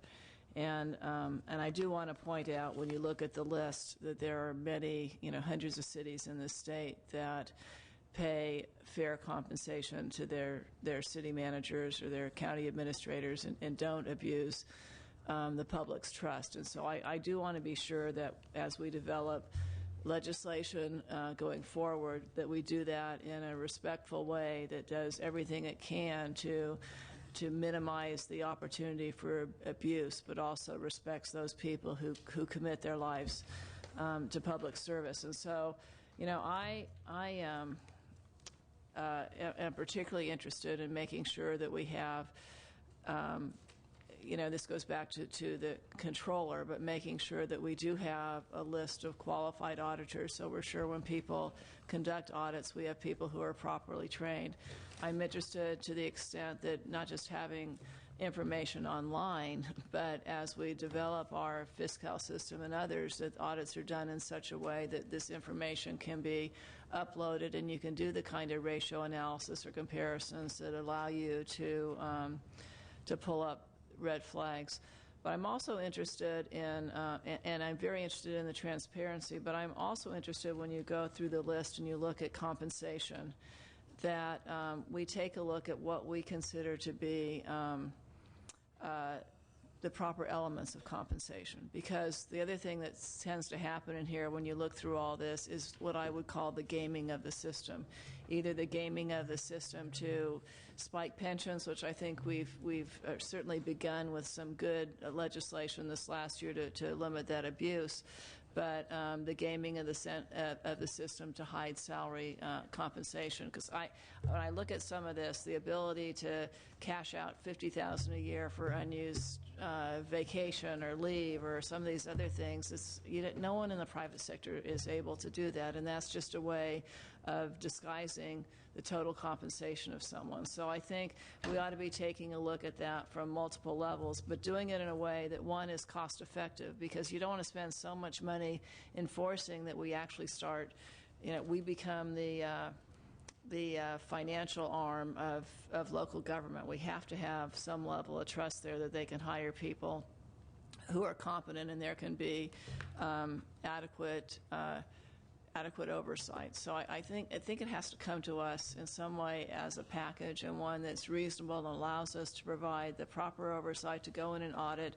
when we do have the flags, to take action when people are not approving salaries in open session and acting in a way. I think we need to take a look. There was a bill that Assemblymember De La Torre had in terms of just even the compensation of council members, and what they're being paid, so they don't abuse the public trust. But again, I do want to point out that there are many cities, school districts, special districts, and other entities that certainly serve the public well and don't abuse that trust. And so I want to be sure that we're not all of a sudden adding 10 or 20% to the cost of their doing business in such a way that we're taking money away from the services they provide to the people. Assemblymember Gatto. So, Bruce, I know that you're here on the agenda to consider legislative proposals, and I guess the question that I've wondered, and some of my fellow colleagues have as well, is there are various proposals out there to create within the state a position of a comptroller or a general auditor, somebody who has absolute authority to go in and one mandate only, and that's to find waste, fraud, and abuse. I guess the question is, is there anything we could do as a legislature within the Attorney General's office, within the Comptroller's office, within the State Auditor's office, within the Legislative Auditor office, or creating a new office that number one would be able to fund itself. There are examples of prosecutors in counties that completely fund themselves. They find so much. They find a certain amount of environmental violations that the fines and the fees pay for the prosecutorial office. Is there anything we could do as a legislature to create some broad overseeing authority that would have the ability to audit local governments as well as other government agencies, enhanced to what it is now, and at the same time pay for itself? As chair of the Joint Legislative Audit Committee, I want to remind you that we do have that authority right now with the Joint Legislative Audit Committee, but I will certainly welcome your comments on it. Well, to the extent that authority would be concerned with capping salaries, that's what the commission, the Compensation Commission that we are generally proposing right now would have authority to do.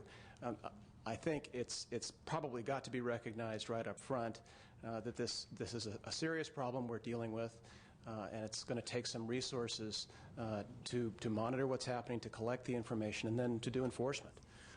It's going to be expensive. We've not talked yet about funding. That's going to be a significant piece, and one that we're prepared to speak with the legislature about, and probably with all of the stakeholders, agencies as well, that are going to have input on how this ought to be funded. But it ought to be a shared burden, but it will be a burden. Sure, and it strikes me, just that I realize that we're going through the an unparalleled crisis, overall economic malaise, and of course all the challenges that brings from a state budgetary perspective. But there seems to be a trend in recent years of we keep reducing the staff and reducing the ability of our enforcement arms to find violations. And, I think that's extremely penny wise and pound foolish. I mean, we might, we touched base on this a little bit when the controller's staff spoke about how difficult it is to have the staff to go through these vast reports and find this stuff. The information was clearly out there, but sometimes it's a matter of having the funds to have an attorney to prosecute it, to have somebody to find it. And I think, the cost to the state, a couple $1 million to fund the salaries of people whose job it is to find this stuff.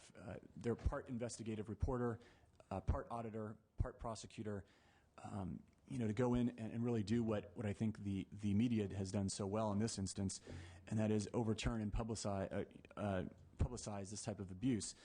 I think would be an adequate use of taxpayer funds, because if the state invests $1 million here or there to pay 10 or 20 auditors, I'm not sure how much an auditor makes, but then the state ends up saving, or the taxpayers of the state, whether it's in a city or whether it's statewide, end up saving $10 million or $20 million or $30 million. And I think we could adequately justify such a program, and I would hope that would make it in your final recommendations for our legislative package.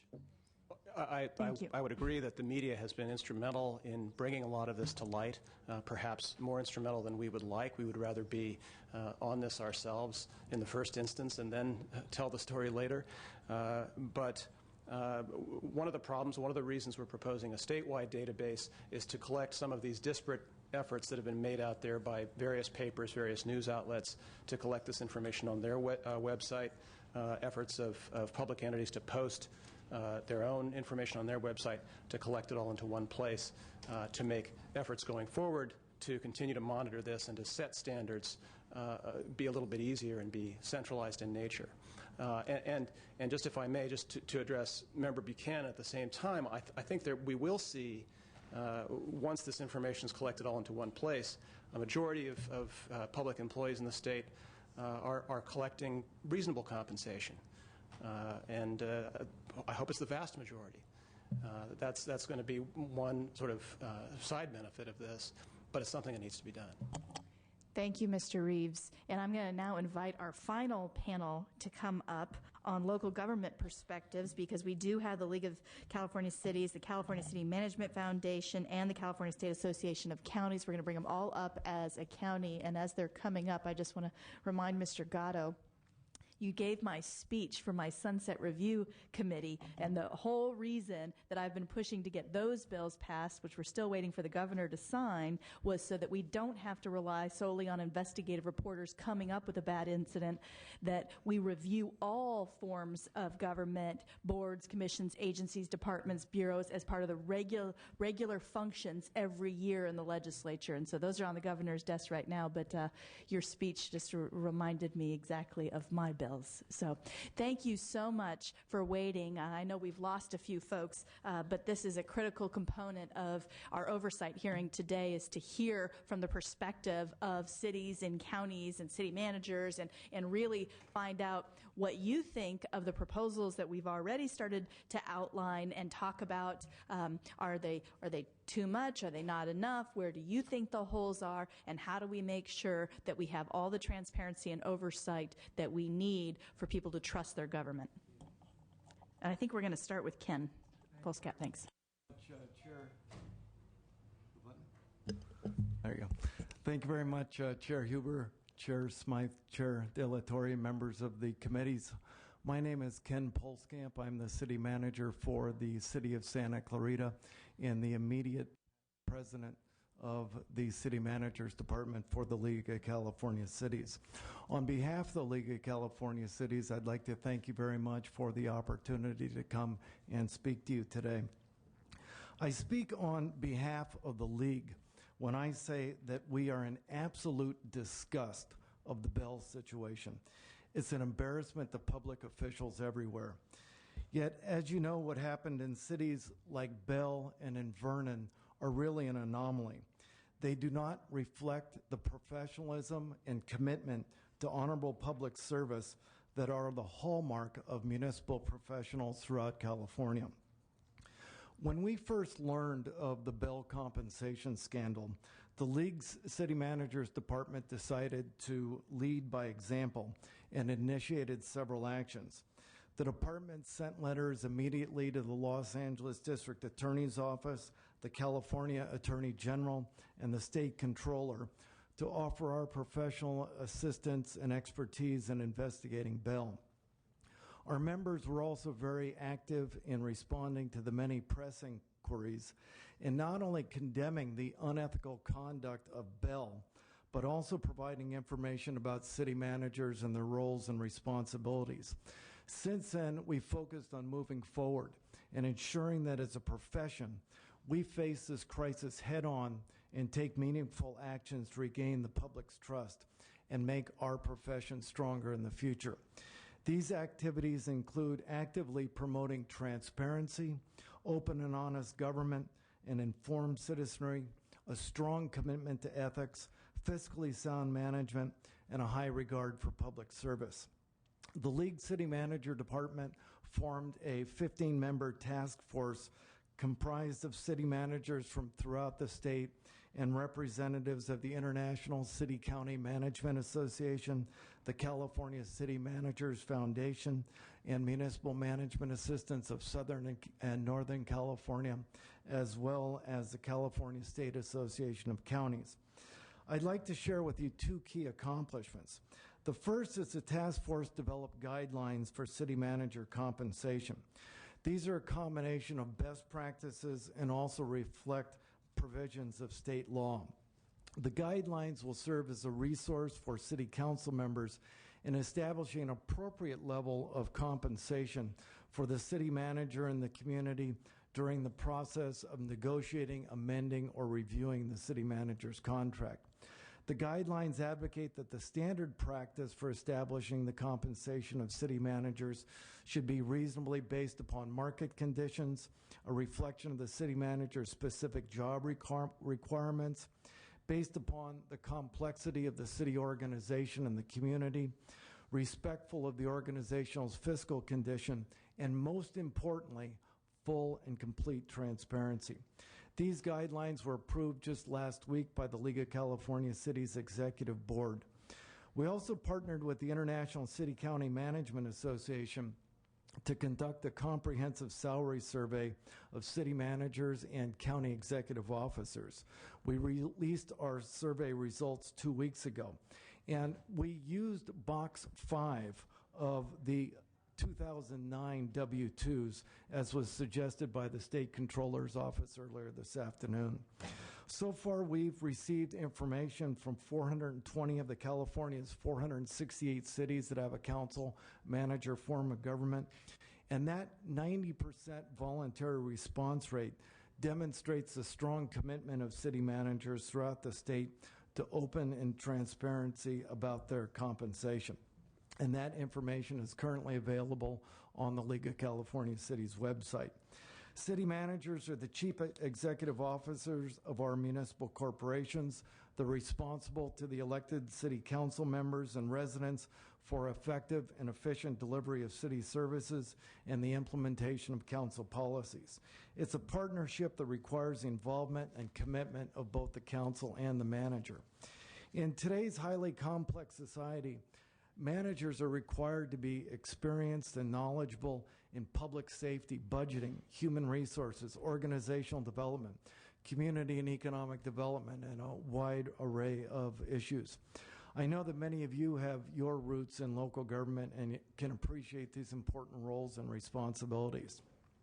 As for the League of California Cities suggestions going forward, here are a few for your consideration. We continue to believe that transparency for government compensation is the best approach.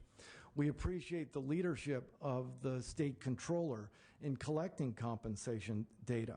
This goes a long way to providing the public with the information they need in some common format. We also appreciate the leadership of Senator Correa in authoring SB 501 and the co-authorship of the bill by Assemblymember De La Torre and Assemblymember Smythe. We also appreciate Assemblymember Huber authoring AB 2064. So as your committees proceed with their work, we suggest that city managers' compensation should be considered in the context with compensation levels for administrators employed at all levels of government with similar responsibilities and experience. As part of the state-mandated ethics training for local government officials, we believe that the compensation guidelines, which I referenced earlier and have already been approved by the League's board, should be included in the training for local officials.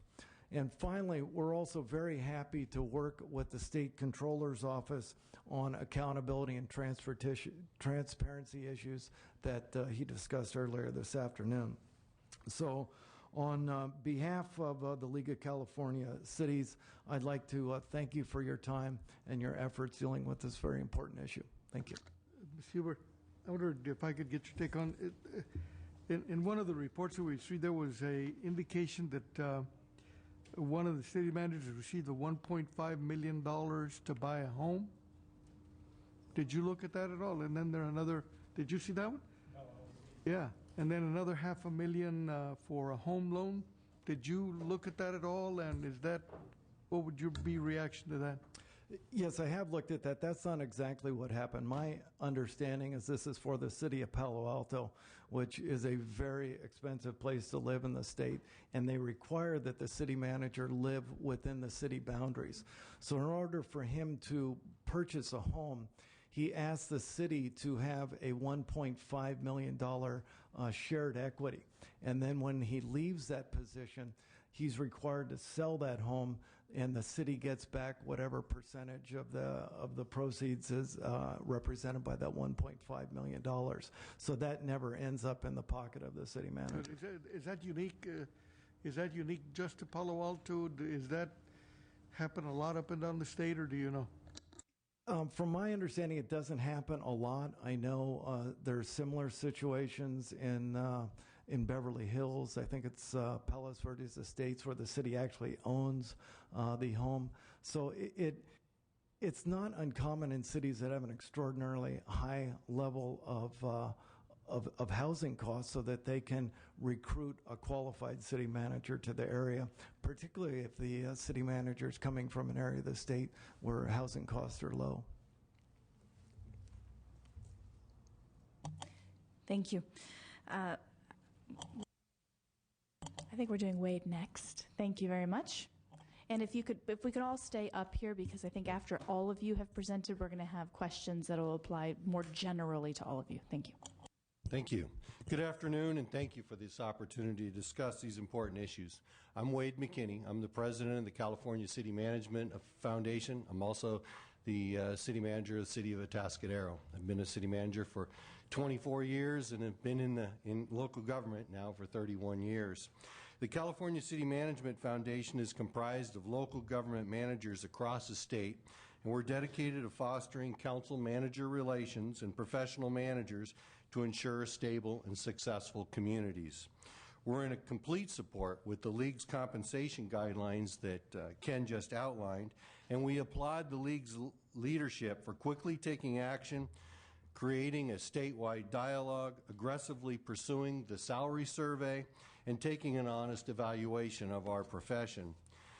CCMF, as we like to call ourselves, is committed to transparency in hiring practices, compensation practices, while adhering to the city manager's code of ethics. We've heard some comments about that today, and we've actually developed a variety of programs to assist city councils, model programs in recruiting city managers, developing city manager contracts, and a model performance evaluation system, forms, and the process.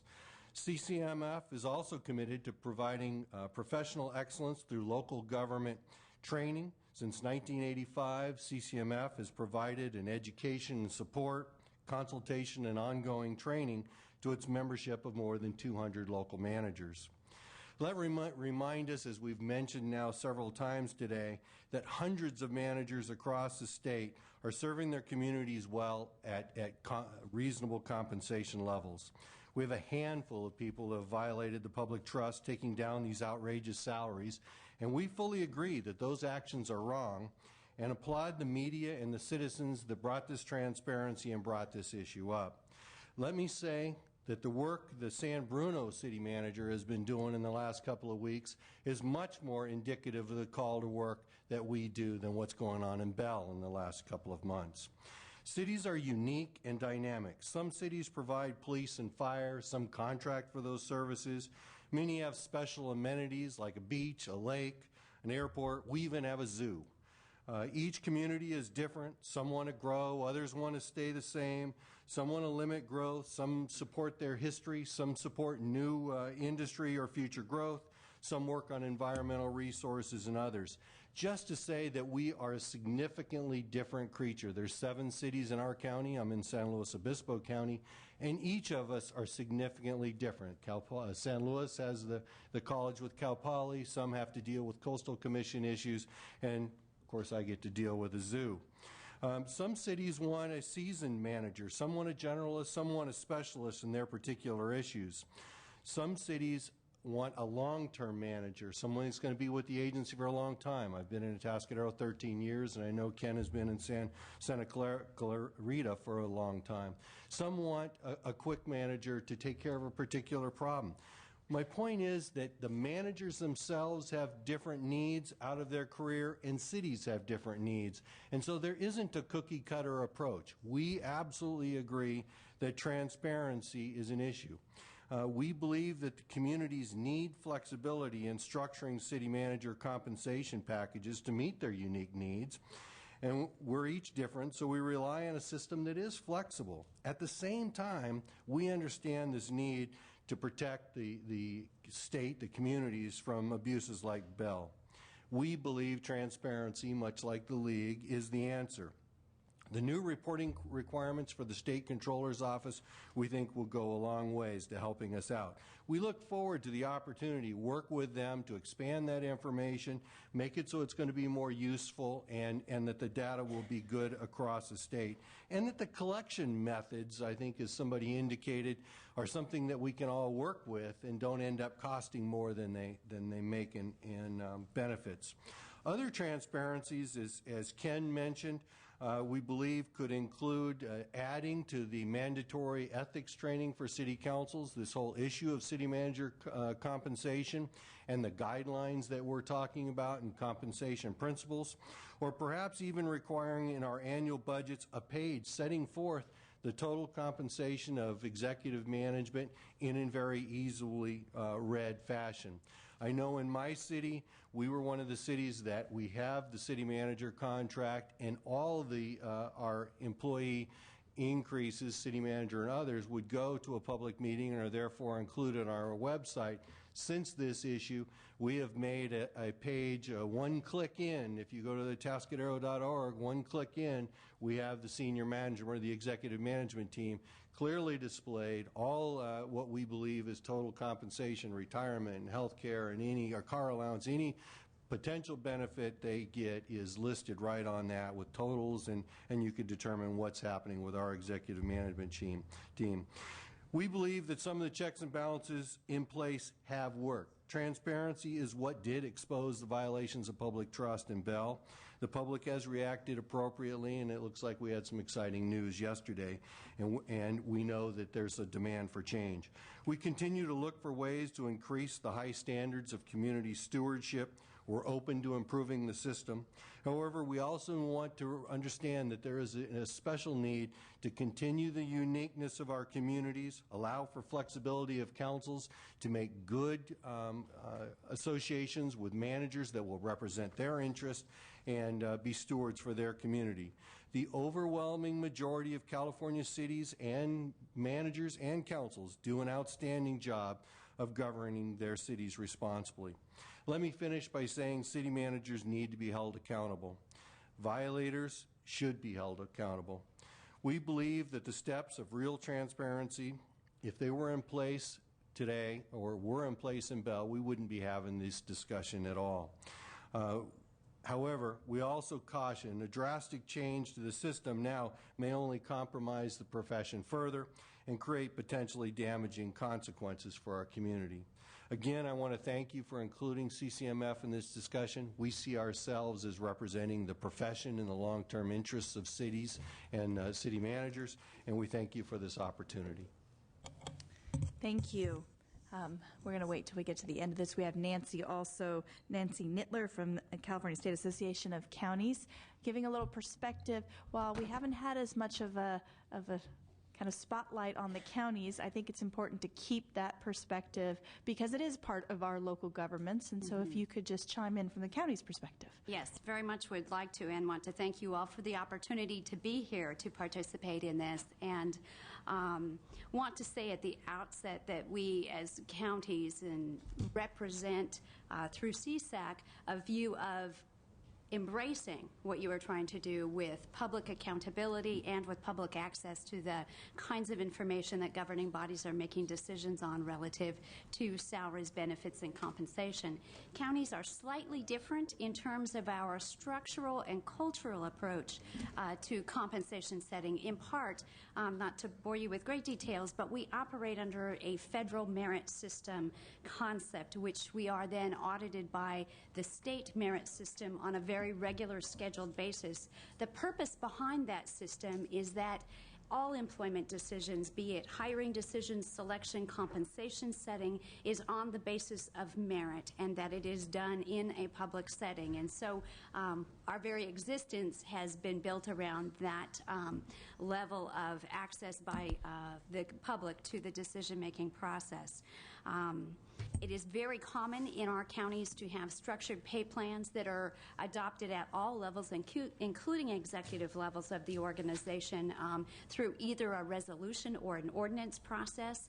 And as you know, those processes allow for multiple readings. For much input are typically our staff reports that go with that. We hope are written in plain enough English that the average citizen can understand what we're asking the governing body to do and why, and the potential fiscal impact of that on an annualized basis that continues. So I think that's a fairly basic practice in the county system. For some counties, charter counties like the particular one I work for, goes even beyond that in the sense that we have to ordinance everything, whether it's a position allocation, a change in benefits, or a change in compensation. So even the shorter term resolution process doesn't work for us. Not true for all counties, but indicative of a general culture of how we have approached the setting of salaries and compensation at all levels.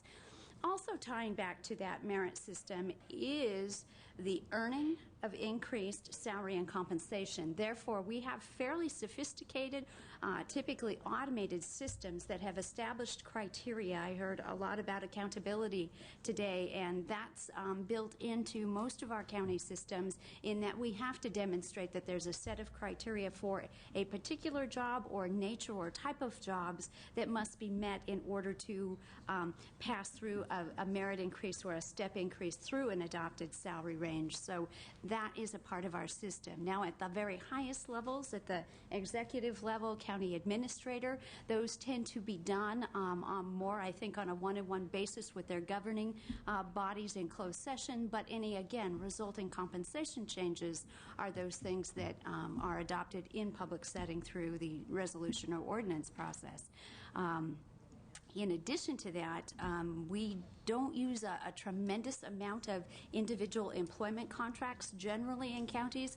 The evergreen contract is not a concept that is familiar or very common in counties at all.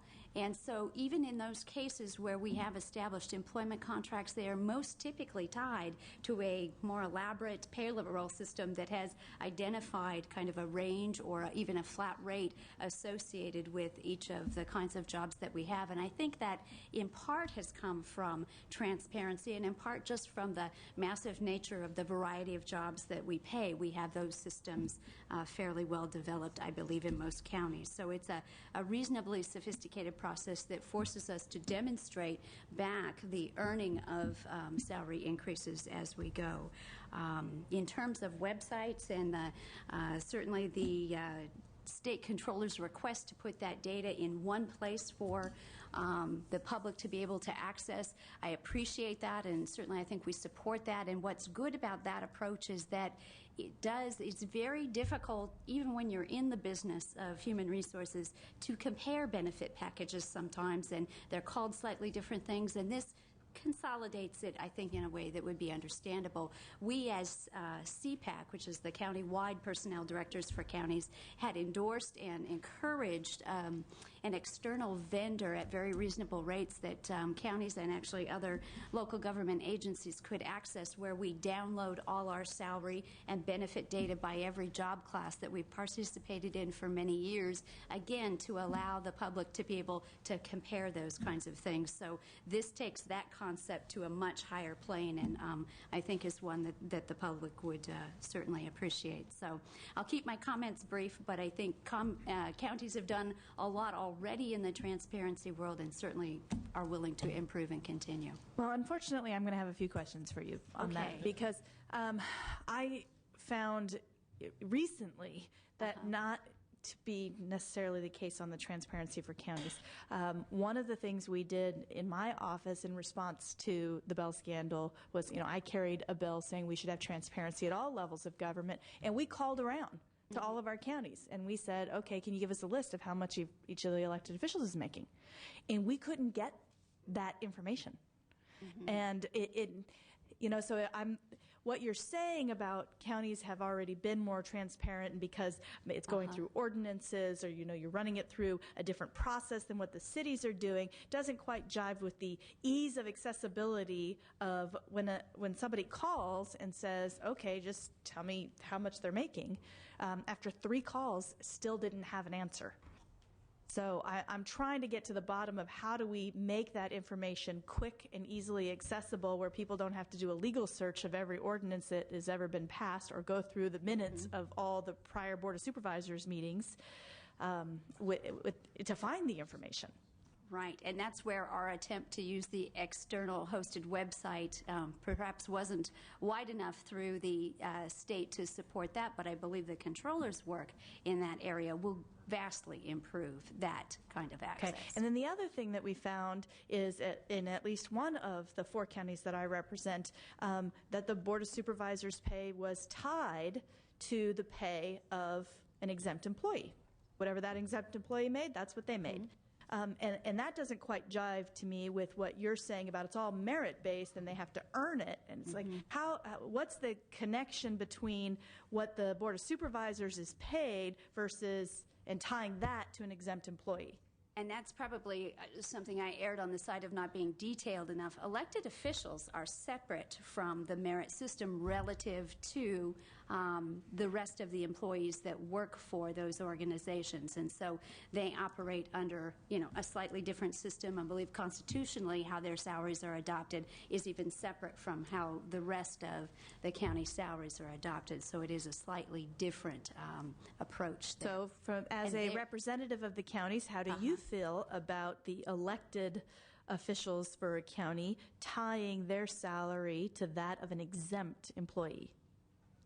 I think that is something that each county individually would need to look at, and when that is taken for adoption, certainly have public input on the process. I don't work for a county where that is a situation, so I can't speak to it from a personal knowledge of it, but I would think that that kind of local decision would be something that the public process would have input on whether the citizens believe in that particular environment that's appropriate or not. In an ideal world, I agree with you. In an ideal world, our public is so engaged in what's happening at their city council and in their board of supervisors that we have that kinds of checks and balances. But I think one of the things that we learned in the city of Bell is that people didn't necessarily know what was going on. And I don't think that we want to overcorrect that. Agreed. And go on the side of micromanaging local governments, because I believe in local control and local accountability, and certainly if they make bad decisions, your remedy is at the ballot box and you can throw them out. But for some basic guidelines from the state perspective, certain practices like evergreen clauses and some of the other vacation cashing out huge. I mean, we look at this and there's something like $200,000 in vacation cashing out in 2 years in a row. I mean, just some stuff smacks of being so far out of line that we should be saying something about it from the state perspective of giving some guidance to local governments. And I'm taking from your comments that you don't think tying salaries of elected officials to an exempt employee that is something that we should weigh in on. I'm not necessarily saying that. I would say, though, that I go back to the full public disclosure of when you set two different places. When you set the salary or you tie it to a particular, whether it's indexed to judges' salaries or an exempt employee's salaries, that be known and clearly understood by the public when you do it. But there's a secondary piece to that. When you adjust the exempt employee's salary or the judge's salary gets adjusted, the full disclosure, in my mind as a human resources professional, is also in that board item, is a disclosure that here are the other positions that will be affected. Here is the long-term cost implication of that, so that the decision makers and the public are aware that they really are having input on two decisions at one time. So that's my perspective on it. Assemblymember De La Torre. Thank you. I'll start. I missed a question that was asked about the Palo Alto, and I understand you had a little dialogue about it. Is it constitutional to require someone to live in a city in terms of getting an employment? I'm not sure.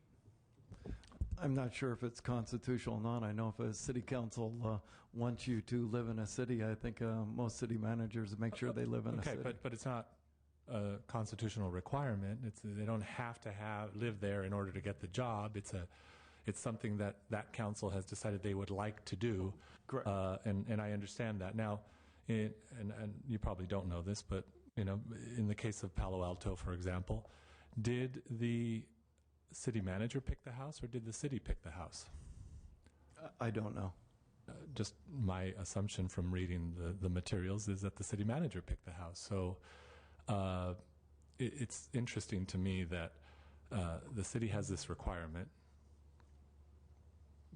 allegedly, unconstitutionally, and the city manager is the one that gets to pick the house with $2 million in taxpayer money. So I understand the defense for it. I've heard it over and over again, but I think in general people are interested in this. Robert Rizzo, who's sitting in LA jail right now, did not have a housing allowance. He had just about everything else. But I think if he had a housing allowance, that would be on the front page too. And so that's what we're getting at here with some of these benefits. Other benefits that are thrown in there that drew my attention on the survey. Deferred compensation, where city managers have the city pay for the employee share, or have the city pays for 457 plans. Those are sprinkled throughout here. In what circumstances is it okay for a city to pay the employee share of a retirement? Well, keep in mind, when a city manager takes a job with the city council, they end up with a negotiated contract. So some city managers might want more vacation, some might want more salary, some might want more deferred comp. I think the thing is, what is the total compensation package? And if that falls within some acceptable realm, I think generally the public would be okay with it. The problem with Bell is nobody knew what those numbers were, and that's why we sit here today. In terms of vacation, sick leave, and administrative leave, the accumulation over time of that, my experience as a former city council member for 8 years is my city manager took vacation like everybody else, took time off like everybody else. But somehow it was never enough. It never counted against that pot. And so you have situations like the city manager in Fresno who cashed out $163,000 in retirement on unused sick leave, vacation pay, et cetera, et cetera. This is on our chart. Or the city manager in Marina who cashed out $58,000 for vacation and leave. And I could go on and on with some of this. Should there be a standard of some normal amount of vacation and sick leave, et cetera, total, and that there be some kind of use it or lose it mechanism so that it doesn't carry over from year to year, so that 25 years later, at top dollar, that person is going to cash it out. My understanding is that use it or lose it is not legal. It is very typical, however, that most cities have some type of cap. Not all cities, but typically you have a cap on how many hours you can have of unused vacation. Otherwise, the city ends up with a tremendous unfunded liability. Like $163,000. Precisely. But I believe every city employee I've ever heard of has the ability to cash out unused vacation when they sever their ties with the city. I think that's very standard. Lee Iacocca had a saying that if you could not manage your time in such a way that you could take your vacation time, then you weren't much of a manager. I always remember that one because, well, right now it seems particularly apropos, but I always remember it in terms of my own personal life, that you need to take that time off. And let me move on to the next thing. Loans. Clearly, loans were a big part of what happened in Bell. $1.6 million in personal loans. So we've talked about housing loans. Should loans be disclosed as compensation, any kind of loans be disclosed as compensation in all of this transparency that we're talking about? Absolutely. Incentive pay. What does that mean? I have incentive no idea. Pay. Again, on our survey, as the mayor who hired him, he got no incentive pay. The city of Santa Cruz, let's be clear. Except for working for me, of course, which is tremendous incentive. All right. Sorry. Well, those pop up again throughout here, and there is no description. It just says incentive pay. So you want to talk about transparency, you want to point the finger at Bell, yet we have multiple examples here of people saying that people are getting, that city managers are getting incentive pay with no description whatsoever. Longevity pay is another one. Great, you stuck around for a while. Why is that worthy of a bonus on a city manager's salary? And again, should that be part of this transparency? Should it be counted as compensation that is publicly available? And frankly, both incentive pay and longevity pay are so kind of generic. You want to give the person a pay raise? Give them a damn pay raise. Right. These are the practices that aren't just Bell. These are going on up and down the state of California. And I will acknowledge what I think Assemblymember Gatto said, that the great majority of cities are well run and they're doing the things the right way. That's I'm not trying to bash all cities. I'm just looking at this chart and seeing repeated mentions of some of these components that I think are Bell-like. Is it okay if I add something? Yes. I just want to point out that all of this came together pretty quickly, and in a good faith effort, all of us city managers have tried to respond to this information quickly and get those things out there. And so when we say Bell-like, I mean, Mr. Rizzo was making $1.5 million. There's nobody on your list that has a total compensation of $1.5 million. And there are a variety of city contracts out there for a bunch of different reasons. So as we get to work with the Comptroller's office and review this information, I think that there probably are a lot of good explanations. Frankly, I don't have any longevity pay in my contract, but I know that longevity pay had been in some of the employment contracts, union contracts for my city, prior to me being the city manager. And it could be, frankly, that there is a longevity benefit for all city employees. I don't know, but I just mean that there are a lot of pieces of information I've heard. I don't know what the incentive pay is either, but I do know that I've heard of bonus pays where the city council says you got to do these 5 things. If you do these 5 things, you earn an extra $10,000 or 1% of your salary or something like that. That is disclosed in their contract. I'm just saying that in a good faith effort, we've come through and really tried to give capture a lot of information. And I think that there probably are a lot of good explanations for that information. And we're kind of, we provided it at the 10,000-foot level. You're asking really good questions at the 1,000-foot level, and we don't know the answers yet because we're still trying to work with the controller's office and get really good information. I appreciate that. My point on Bell-like components, it's clear that in Bell, if there's a menu of things that city managers, administrators can get, it's clear that he feasted at each one of those. And I'm not referring to the pictures that were in the paper.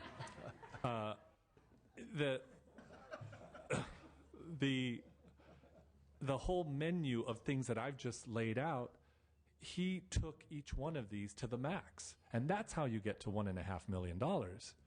So that's what the point is here, is that when you have this full range with no kind of structure to it, no accountability for it, it isn't just about transparency, it is about accountability as well.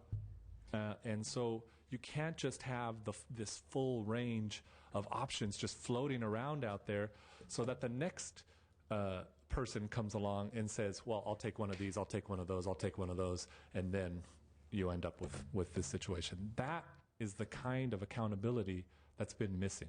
And so when folks dismiss Bell as some kind of aberration, well, no. The reason they were able to do what they were doing is because this is all floating around out there, and they were able to take advantage of all of it at once.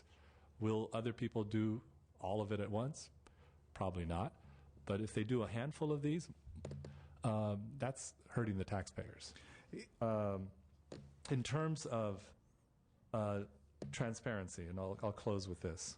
I have two examples of websites disclosure. One is Santa Monica, which I think in their mind they were being very helpful and being thoroughly transparent. And the other is Huntington Beach. Okay, Huntington Beach lists all of the executive management and the city council, has their salaries on a per month basis as well, auto allowance, their total benefits, and has it all laid out pretty cleanly. And they even have a little asterisk for the $200,000 loan that the city manager got for housing. Very helpful in that way. Easy to find, a couple of clicks, you're there.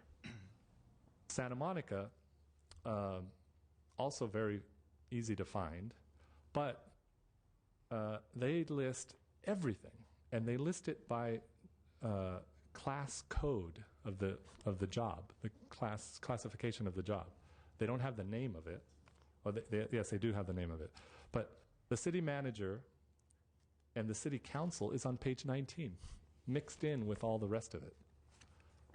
So you have to go through and find that section. It's not laid out in any separate way. The city management is not. Every employee that they've got is in here, not by name, just by the title. The mayor is not over here with the city council and the city manager. He's on page 66. So I'm sure Santa Monica would say they're fully transparent. But this is the full printout of it, is next to useless. So, and I'll close Santa Clarita. All the information was there.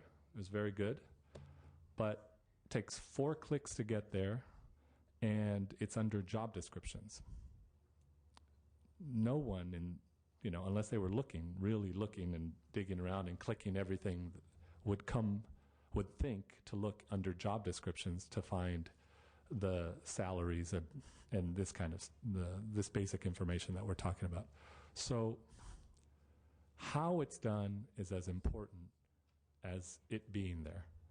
And that's something that I hope folks will take into consideration as they prepare their own websites and have this information available. And in closing, this information should also be available. Whatever the basic package of information is that we come up with, there should be a binder that is sitting at every city clerk's office or whoever handles records and has all the same information printed up sitting at that office, so that people who don't have access to computers can also go and get it.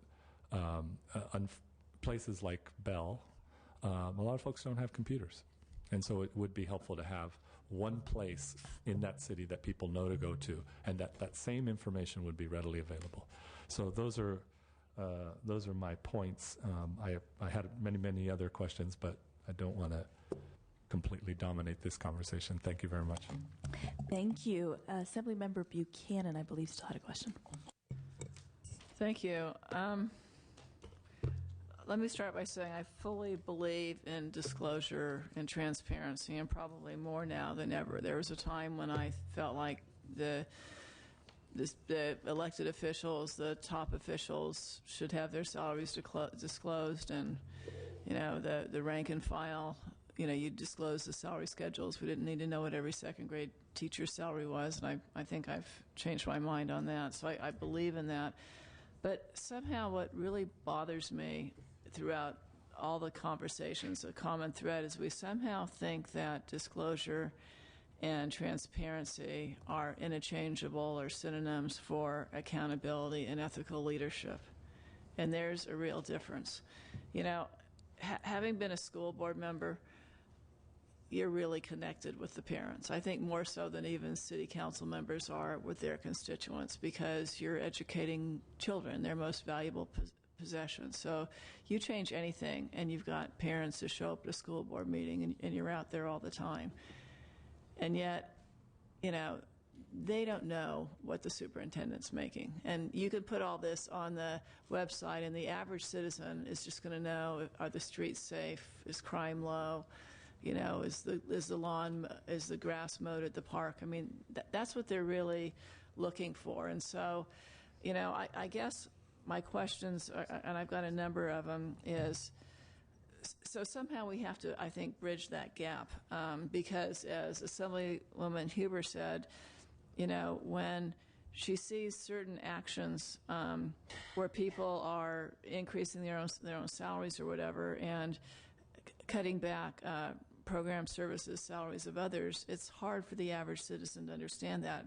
I happen to represent one of the cities that has the highest paid city manager, but they also gave him a 10% salary increase at the time they were dipping into reserves, cutting back programs, leaving positions unfilled, and increasing fees for senior citizens. I don't think any of us would agree that that's correct, but those are things that the residents in the city didn't know until this survey came out, and local people started to report it. And those are the things I don't think any of us want those stories in the news, whether we're representing school districts or cities or counties or special districts. So let me move from there to my questions. One is, you said when you did the survey, which we have now, they reported what's in box 5, I think you said, of the W-2. What doesn't get reported in that box? What kind of compensation is not reported? I think through these discussions, I think that is the biggest reporting. It came close to reporting everything. I think what it doesn't report, if there is a employee contribution, like Mr. Della Torre has pointed out, of the PERS. I think if there was, I believe this to be true, that if the employee if the agency paid the employee share of PERS, that's not reported. Okay. So in the situation where Senator Cotto asked about the $1.5 million loan on the house, where the city was, I guess, having an equity share in it, if that city manager actually had to pay the mortgage, I'm sure to be probably over $10,000 a month, which is equivalent to an extra $120,000 a year. Is that kind of compensation reported? My understanding is that would not be reportable, because it's not actually compensation. It's money that, if there's a appreciation, the value of the house ends up going back to the city, not to the employee. Except in that situation, if the city had that money in the bank, the city would earn interest on it, right? So the cities there's an opportunity cost to the city and the taxpayers of the city by loaning money like that to city managers or other employees. Trust me, we debated this subject ad nauseum and couldn't come up with a perfect solution, but Box 5 of the 2009 W-2 was one. It's easy to explain to people. There's a number that's out there. Oh, I understand that at least something it's that an we could apples get to apples, but quickly. I'm just kind of, when you see these, everyone structures salaries differently so that they get reported differently, and it's hard to have that apples to apples comparison. Now, you said with cashing out that there's legally we have a use it or lose it policy for employees. I know with for teachers, for example, certificated employees, they can't cash out sick leave. And at the time they retire, if they have 6 months or a year's accumulated sick leave, they can use that towards their service credit for retirement, but they're never able to cash it out. But you're saying that's not true with PERS employee? No. If I said that, I misspoke. For sick leave, it is use it or lose it in most places. Okay. For vacation, it's either use it or be compensated for it. Okay. And then when you talk about performance bonuses where you're doing 5 things, I mean, I've always figured that was doing your job.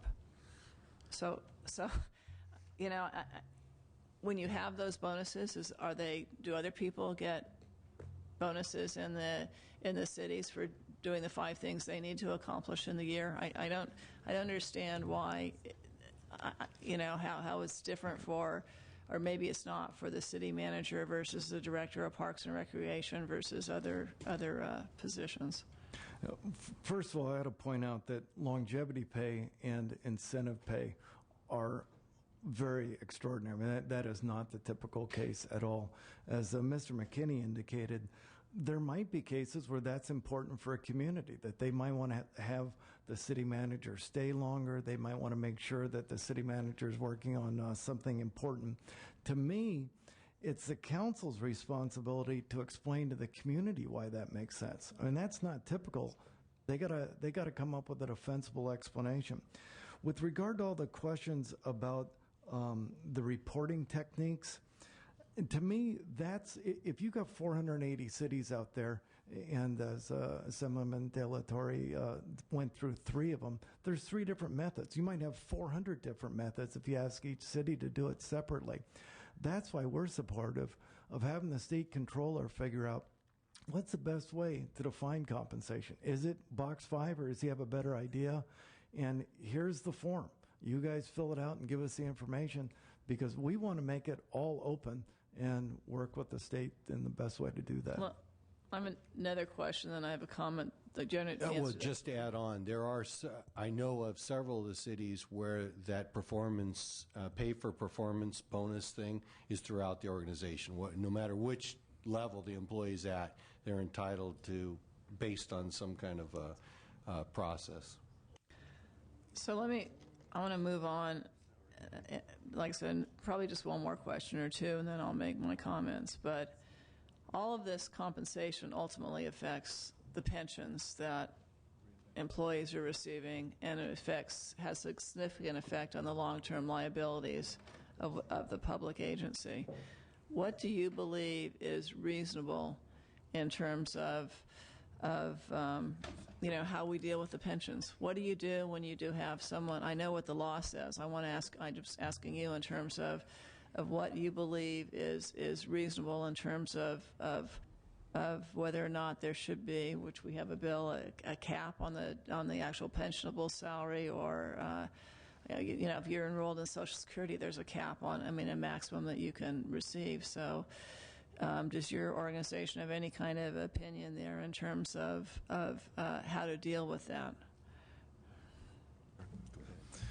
Well, I personally have empathy for the cities that these employees worked at previously that now are getting stuck with a huge bill through decisions they didn't make. That seems like something that needs to be addressed. I don't think it's as simple as just saying, hey, if somebody gets a 15% raise, that the former city shouldn't pay for it. As an example, if somebody's a police lieutenant in one organization, gets promoted to become a police chief in another organization, it wouldn't be unreasonable that they get in excess of a 15% raise. It's really about what's that compensation, does it fall into acceptable parameters, which is generally the case, but not the case here. So that is an area that we think might be worthy of exploration. Now, I know in California, with respect to the state teachers' retirement system, if a teacher worked for 10 years or 20 years in the private sector, then decided to become a teacher and taught for 25 years or whatever, that there are limitations in terms of what they can collect from the state teachers' retirement system or in Social Security. You have the government pension offset or the windfall eliminations provision to prevent that kind of double dipping. I don't think the same thing exists for local government employees or those covered by PERS. Can you correct me if I'm wrong, and can you give me your opinion on whether or not there should be some kind of offset provision there as well? That's correct. There's no provisions that prevent double dipping. The city manager's department is of the opinion that the current retirement system that we have is not sustainable and needs to be revised downward so that we have a pension system that can work for all our communities. I guess I'll just make some closing comments now. I wish I really believed that at an open council meeting, if you had disclosure or you put things on the website, that would solve the problem. Because I really don't believe the average citizen is going to look at that or truly understand how they compare. The average citizen relies on elected officials and leaders, whether they're city managers or superintendents or whoever. They rely on them to act in an ethical manner, and they don't. And like I said, given the city manager, my own district, no one knew, And city council meetings are open, they're filmed, and everything else. But it's not something you go on and you look at. You're too worried about getting your kids to school or to practice or whatever they're going to do. So. And I do believe, as I said earlier, that most people who are public servants don't abuse the public trust, and they act in very honest and good ways. So it would be my hope that you would work with the Attorney General's office, the Controller's office, and others, so that we find ways to curb the kind of abuses we're seeing. Because I agree with Assemblymember De La Torre. Everyone wants to say this is just a Bell. It's not. I don't think it is just a Bell situation. And I believe if we don't restore the public trust, that we're going to have a hard time funding schools and other programs that we value. And I also believe it's very difficult right now when local government is facing the kind of pension expenses it's facing, when we have an initiative like Prop 3022 on the ballots. It's give me money and don't my money, and we're not going to worry about anybody else. I mean, there's got to be a higher level of accountability, and if we can't lead by example, then we're going to be in big trouble. We share your concerns. We feel that had we had greater transparency with this issue, we probably would be dealing with about a $300,000 problem rather than an $800 or $1.5 million problem. Thank you. Excuse me. We have one last question, but before I get to that, I did promise public comment, and if you have a public comment, please start lining up at this microphone right here. Assemblymember Gatto. Thank you, Madam Chair. So a couple things. First of all, I assume your 15% reference was to a bill very near and dear to my heart, which is the bill that I authored, and that a number of my colleagues on this panel have co-authored. And I just I'm curious because you mentioned the example of the police chief who gets 15%, goes to maybe a bigger jurisdiction, gets a pay increase. You do understand that the bill as written would not prohibit that chief from going to the second jurisdiction.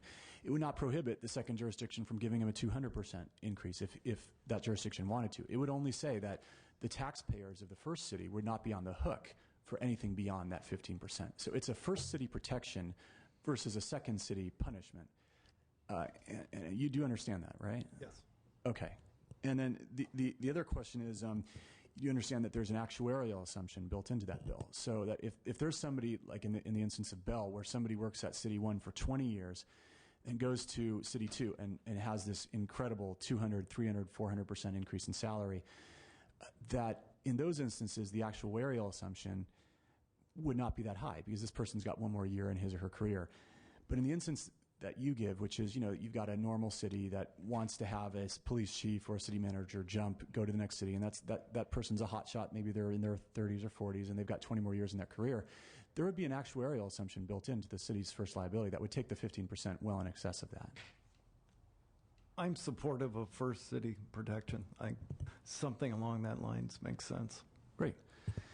Okay, the second thing that I talked about, or that I'd like to talk about really quickly is, we talked about the websites, and I think Assemblymember De La Torre made some very, very good points about the websites. Questions to Mr. Pulskamp, Ms. Nittler. I mean, you would agree with me, which I think you have the preeminent organizations that represent counties and cities in the state. I mean, couldn't you guys come up with some sort of best practices? I mean, we're not going to legislate websites. I think that's impossible to do. I know we have a disclosure bill. I know, and Chair Huber is going to remind me of it if I don't talk about it, but I know we have a disclosure bill out there, but it can't get into the extreme specifics. Things like how easy it is to find this, and I mean, it can't get into the extreme weeds, and we don't want to ever get into a situation where we have to feel like we have to do that. Couldn't you guys come up with the best practices that you would, for lack of a better word, enforce on all your member cities and member counties? Assemblyman, we actually did that last week. The League of California Cities adopted a city manager compensation guidelines. Okay, that's city manager compensation. I'm talking where you send something out to your member cities that says, we've heard the cries of the legislature. We have heard what is in Member Huber's excellent bill.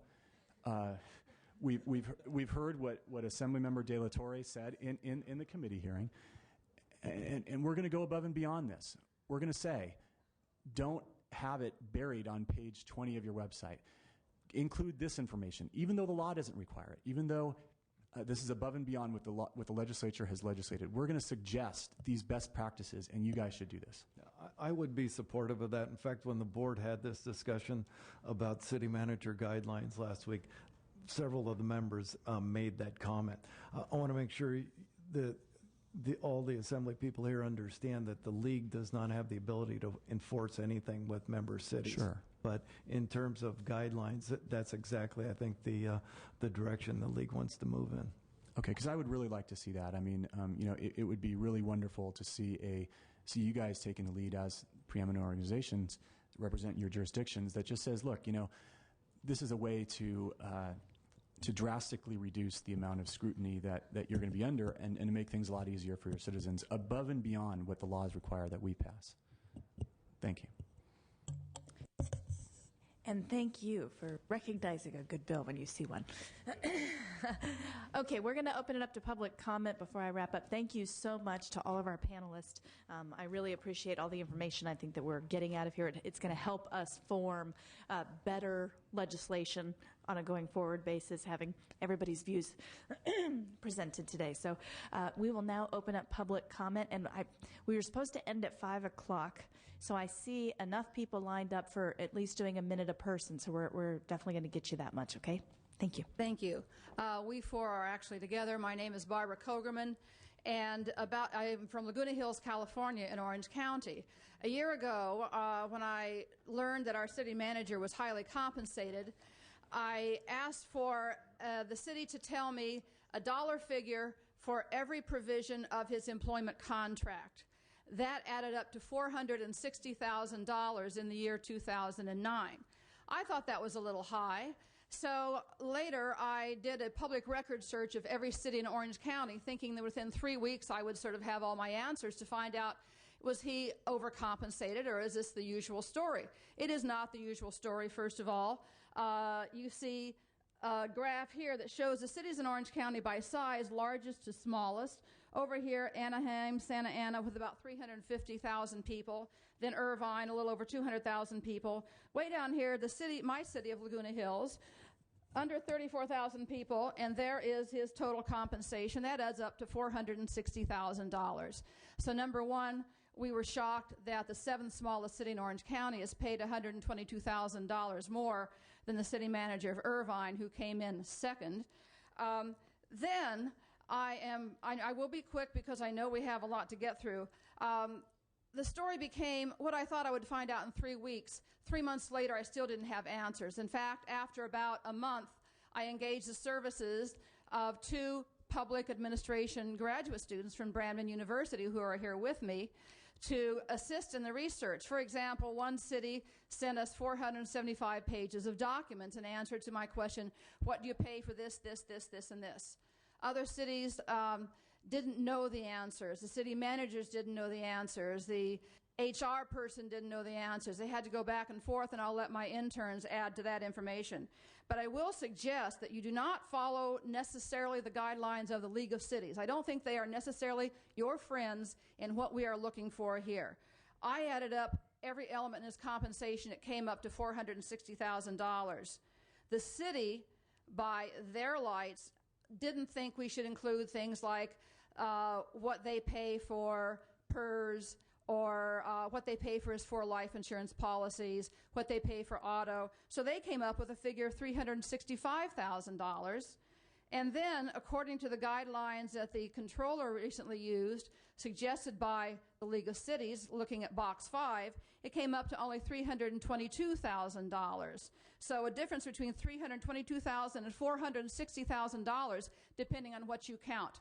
I'm with the controller, with the auditor, who says if it's compensation, if it's listed in his employment agreement as compensation, it ought to be counted. More transparency is better. The taxpayers don't want to know what's taxable. They want to know what the city council has decided to compensate their city manager. It all ought to be out there. Now, a little bit of reality here. No, Bell is not typical. Bell is an outlier, I guess is the term. However, we do have baby Bells throughout the state. I think Laguna Hills is probably one of those baby Bells. But the pattern, it is a pattern in the system that needs a structural solution, and I'm hoping that you, ladies and gentlemen, will provide that structural solution. By the way, some of you have a copy of my report up there, and we'll make more available. This comes from page 18 of that report, and it's generated a lot of interest in Orange County, I'll tell you that. And by the way, there was so much interest in Orange County, it really went viral. We also got our report into the hands of the LA Times back in May when we first produced it, and we have been assured that that helped feed or lead to the LA Times investigation of the city of Bell. And in fact, to this rush, we call it rush to obscurity. You may call it a rush to transparency, but it's obscurity when they don't list everything. A couple of things that you should know is that there are often multiple numbers. We might have a city manager providing one set of numbers and a city clerk providing a different set of numbers. That happened. You mentioned Huntington Beach before. Mr. Delatorre did. They initially left out the loan forgiveness of $28,500 per year. They didn't think that was compensation. Oh yeah, after our report was published, they decided it was compensation. Typically, the cities left on their own devices in many cases will underreport, and that is why we need to have a clear definition. If it's under compensation in their employment agreements, it ought to be listed for everyone to see. What are they hiding? I'm going to let my 2 college interns take it from here. They're from Brandman University, public policy students.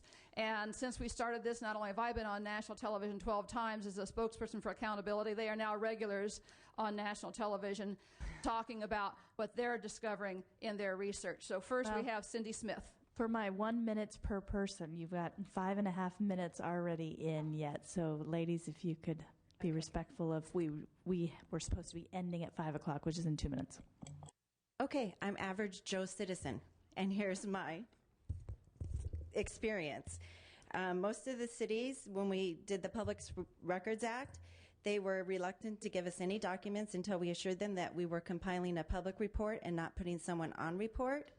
Some cities reluctantly provided data, and some chose basically to ignore our request. And about 3 weeks into this, I became, as an average citizen, concerned that our citizens were so unorganized that they don't know what the city manager makes, or they're trying to hide something. Some attorneys said that the data requested was not part of the Public Records Act because it was not a document, but every expenditure should have a document tied to it. So we should have received that, but they're saying it was not part of it because it was not a document.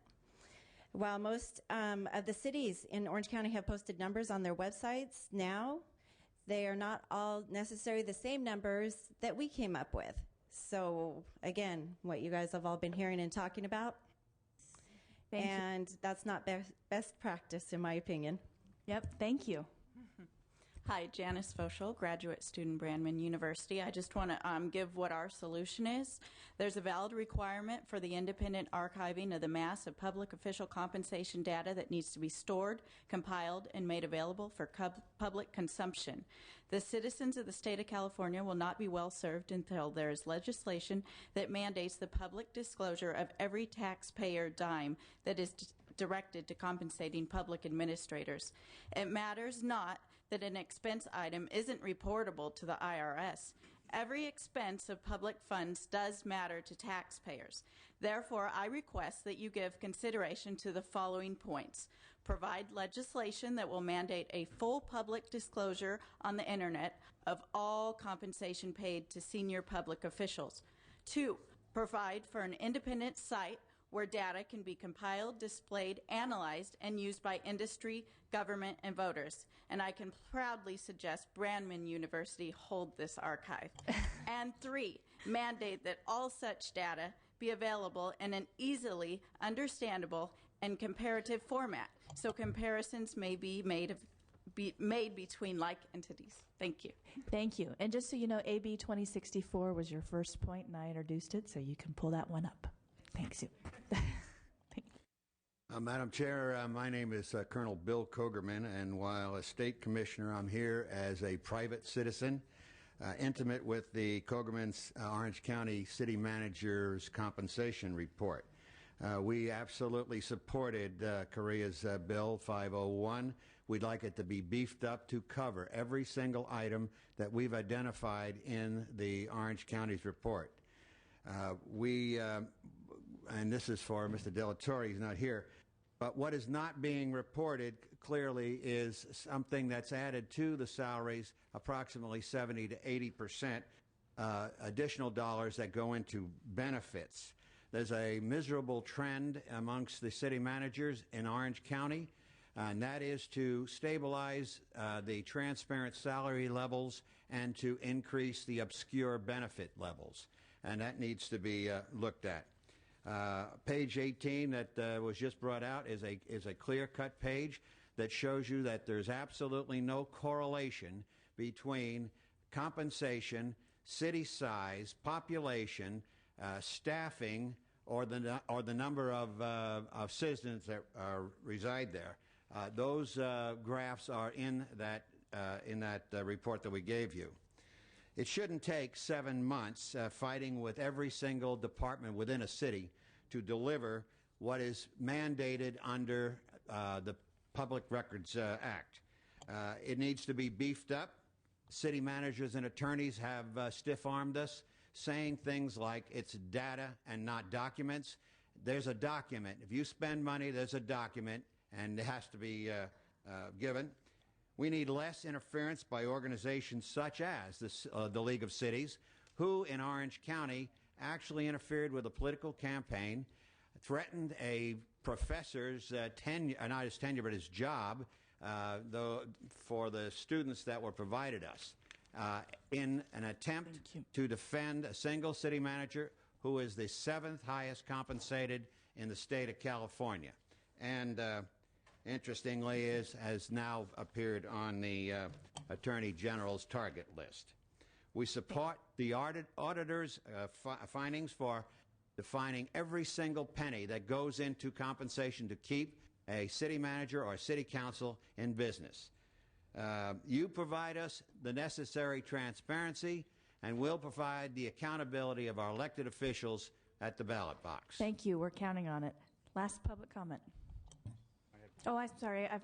Sorry. The little block thing here is in the way. Madam Chairman and members, Tom Newton, California Newspaper Publishers Association. Been a lot of discussion today about public disclosure after the fact. We believe that there's some opportunities for the legislature to reopen the Brown Act and do some work to better disclose to the public what's going to happen at a meeting relative to compensation of public employees before it happens, and to allow a little bit more open deliberation and action on those issues as they come up. And we're standing here today and ready to work with you on that issue. Finally, if anybody made a request to a public agency before August of 2007, not very long ago, for public employees' salaries generally, not contract employees, they wouldn't have gotten them, because that was before the Supreme Court unanimously held that public pay is the public's business. And that was brought by a newspaper. Thank you. Thank you very much. And I appreciate everybody who traveled from Southern California up here for today's hearing. We have 2 more at the desk. Madam Chair, Mr. Chair, and member, thank you so much for allowing me to speak today. David Wolf here with the Howard Jarvis Taxpayers Association. And a lot has been talked about regarding transparency and disclosure, so I'm not necessarily going to address those things here today. I just want to talk briefly about the role of the Howard Jarvis Taxpayers Association in this process, because I think it's a positive one. First of all, in regards to pensions, as we know, there's hundreds of billions of dollars between state and local governments of unfunded pension liabilities. And it's very important, again, that this problem be addressed. And certainly the abuses of the pension system, with city managers potentially getting $30 million over the rest of their life is a pretty grave concern, and should be to a lot of these local governments that are struggling with the loss of sales and property tax revenue due to the recessionary period that we're in. The second point, I do want to talk about just the protection of Prop 13 and 218, because that is why we exist as an association. And I want to talk about AB 900. This was a bill by Assemblyman De Leon that we supported, which would reimburse property tax payments that the Bell City Council took above and beyond Prop 13's 1% cap. And again, to the extent that this saved taxpayers $2.7 million, that was a benefit. And the last point, just real quick, is there was an article in the Los Angeles Times this morning that talked about $1 million in increased ratepayer money from water and sewer fees, which under Prop 218 do require a protest vote to be approved. And the issue we have with this is that, again, under 218, these fees should only go towards the cost of providing the water or the sewer or the garbage service. And clearly, a moving of ratepayer dollars from those services into the pockets of Bell politicians is a violation of Prop 218 and is a violation of the Constitution. I think you'll see that on page 12 of the auditor report that was released by the Comptroller's Office at 10:30 this morning. So the audit agreed with you. Right, absolutely. And I just want to say, just by way of context briefly, the Sacramento County Grand Jury, this was a problem even here in Sacramento, where Sacramento County was using water ratepayer dollars to fund things like landscaping that, again, don't go towards the cost of providing the service. And the Howard Jarvis Taxpayers Association did file a lawsuit against the county because it was a 218 violation. And it's just a situation we're watching carefully. Thank you. Thank you very much. Madam Chair and members, Jason Gonsalves, I just want to thank the committee for their efforts on this issue. We represent 50 cities throughout the state, one of which is the city of Laguna Hills. I understand that the information can be left to interpretation, although I would hazard a guess that people don't lie on box 5 of a federal tax return. The reason you get such discrepancies is if you lump the entire purchase of a car as an annual compensation, you're obviously going to skew the number. I think if patrol cars were lumped into police officers' compensation, police officers would make quite a bit more money. So I just want to caution the committee that when, the truth never gets in the way of a good story sometimes, and when numbers get thrown around, I would argue that box 5 or some federal tax return, given the consequences, would probably be the most accurate number. Thank you very much. Thank you. Go ahead. Madam Chair, thank you for your patience this evening. If I could, very briefly, I am Marcia Rain, City Manager for the City of Millbrae, which is a medium-sized city in the Bay Area. I've been a city manager and in this field since the early 90s. And I am also a member of the CCMF City Managers Management Foundation Board. Briefly, I'd like to assure you on behalf of city managers throughout the state that the comments that have been made about transparency, predominantly we agree with. We've heard many comments today and feel that progress has been made towards transparency. We're looking forward to working with the comments made and suggestions made by the state controller on improving the accuracy of data, and we look forward to working with the members of the committee, and thank you for hearing our comments today.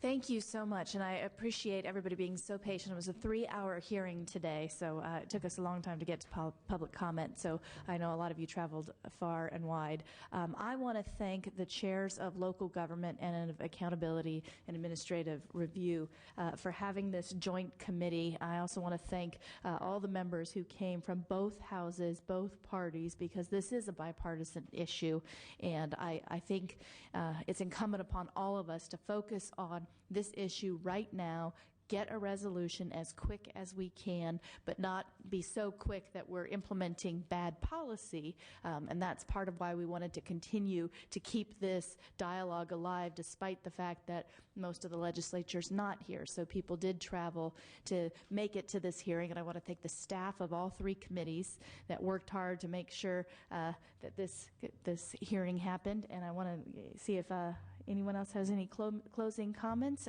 If not, we're going to take all this under submission and hopefully come up with some recommendations of actions that we can take, possibly some before this legislative year is over and others that would probably be introduced at the beginning of next year. So this concludes the joint oversight hearing. Thank you.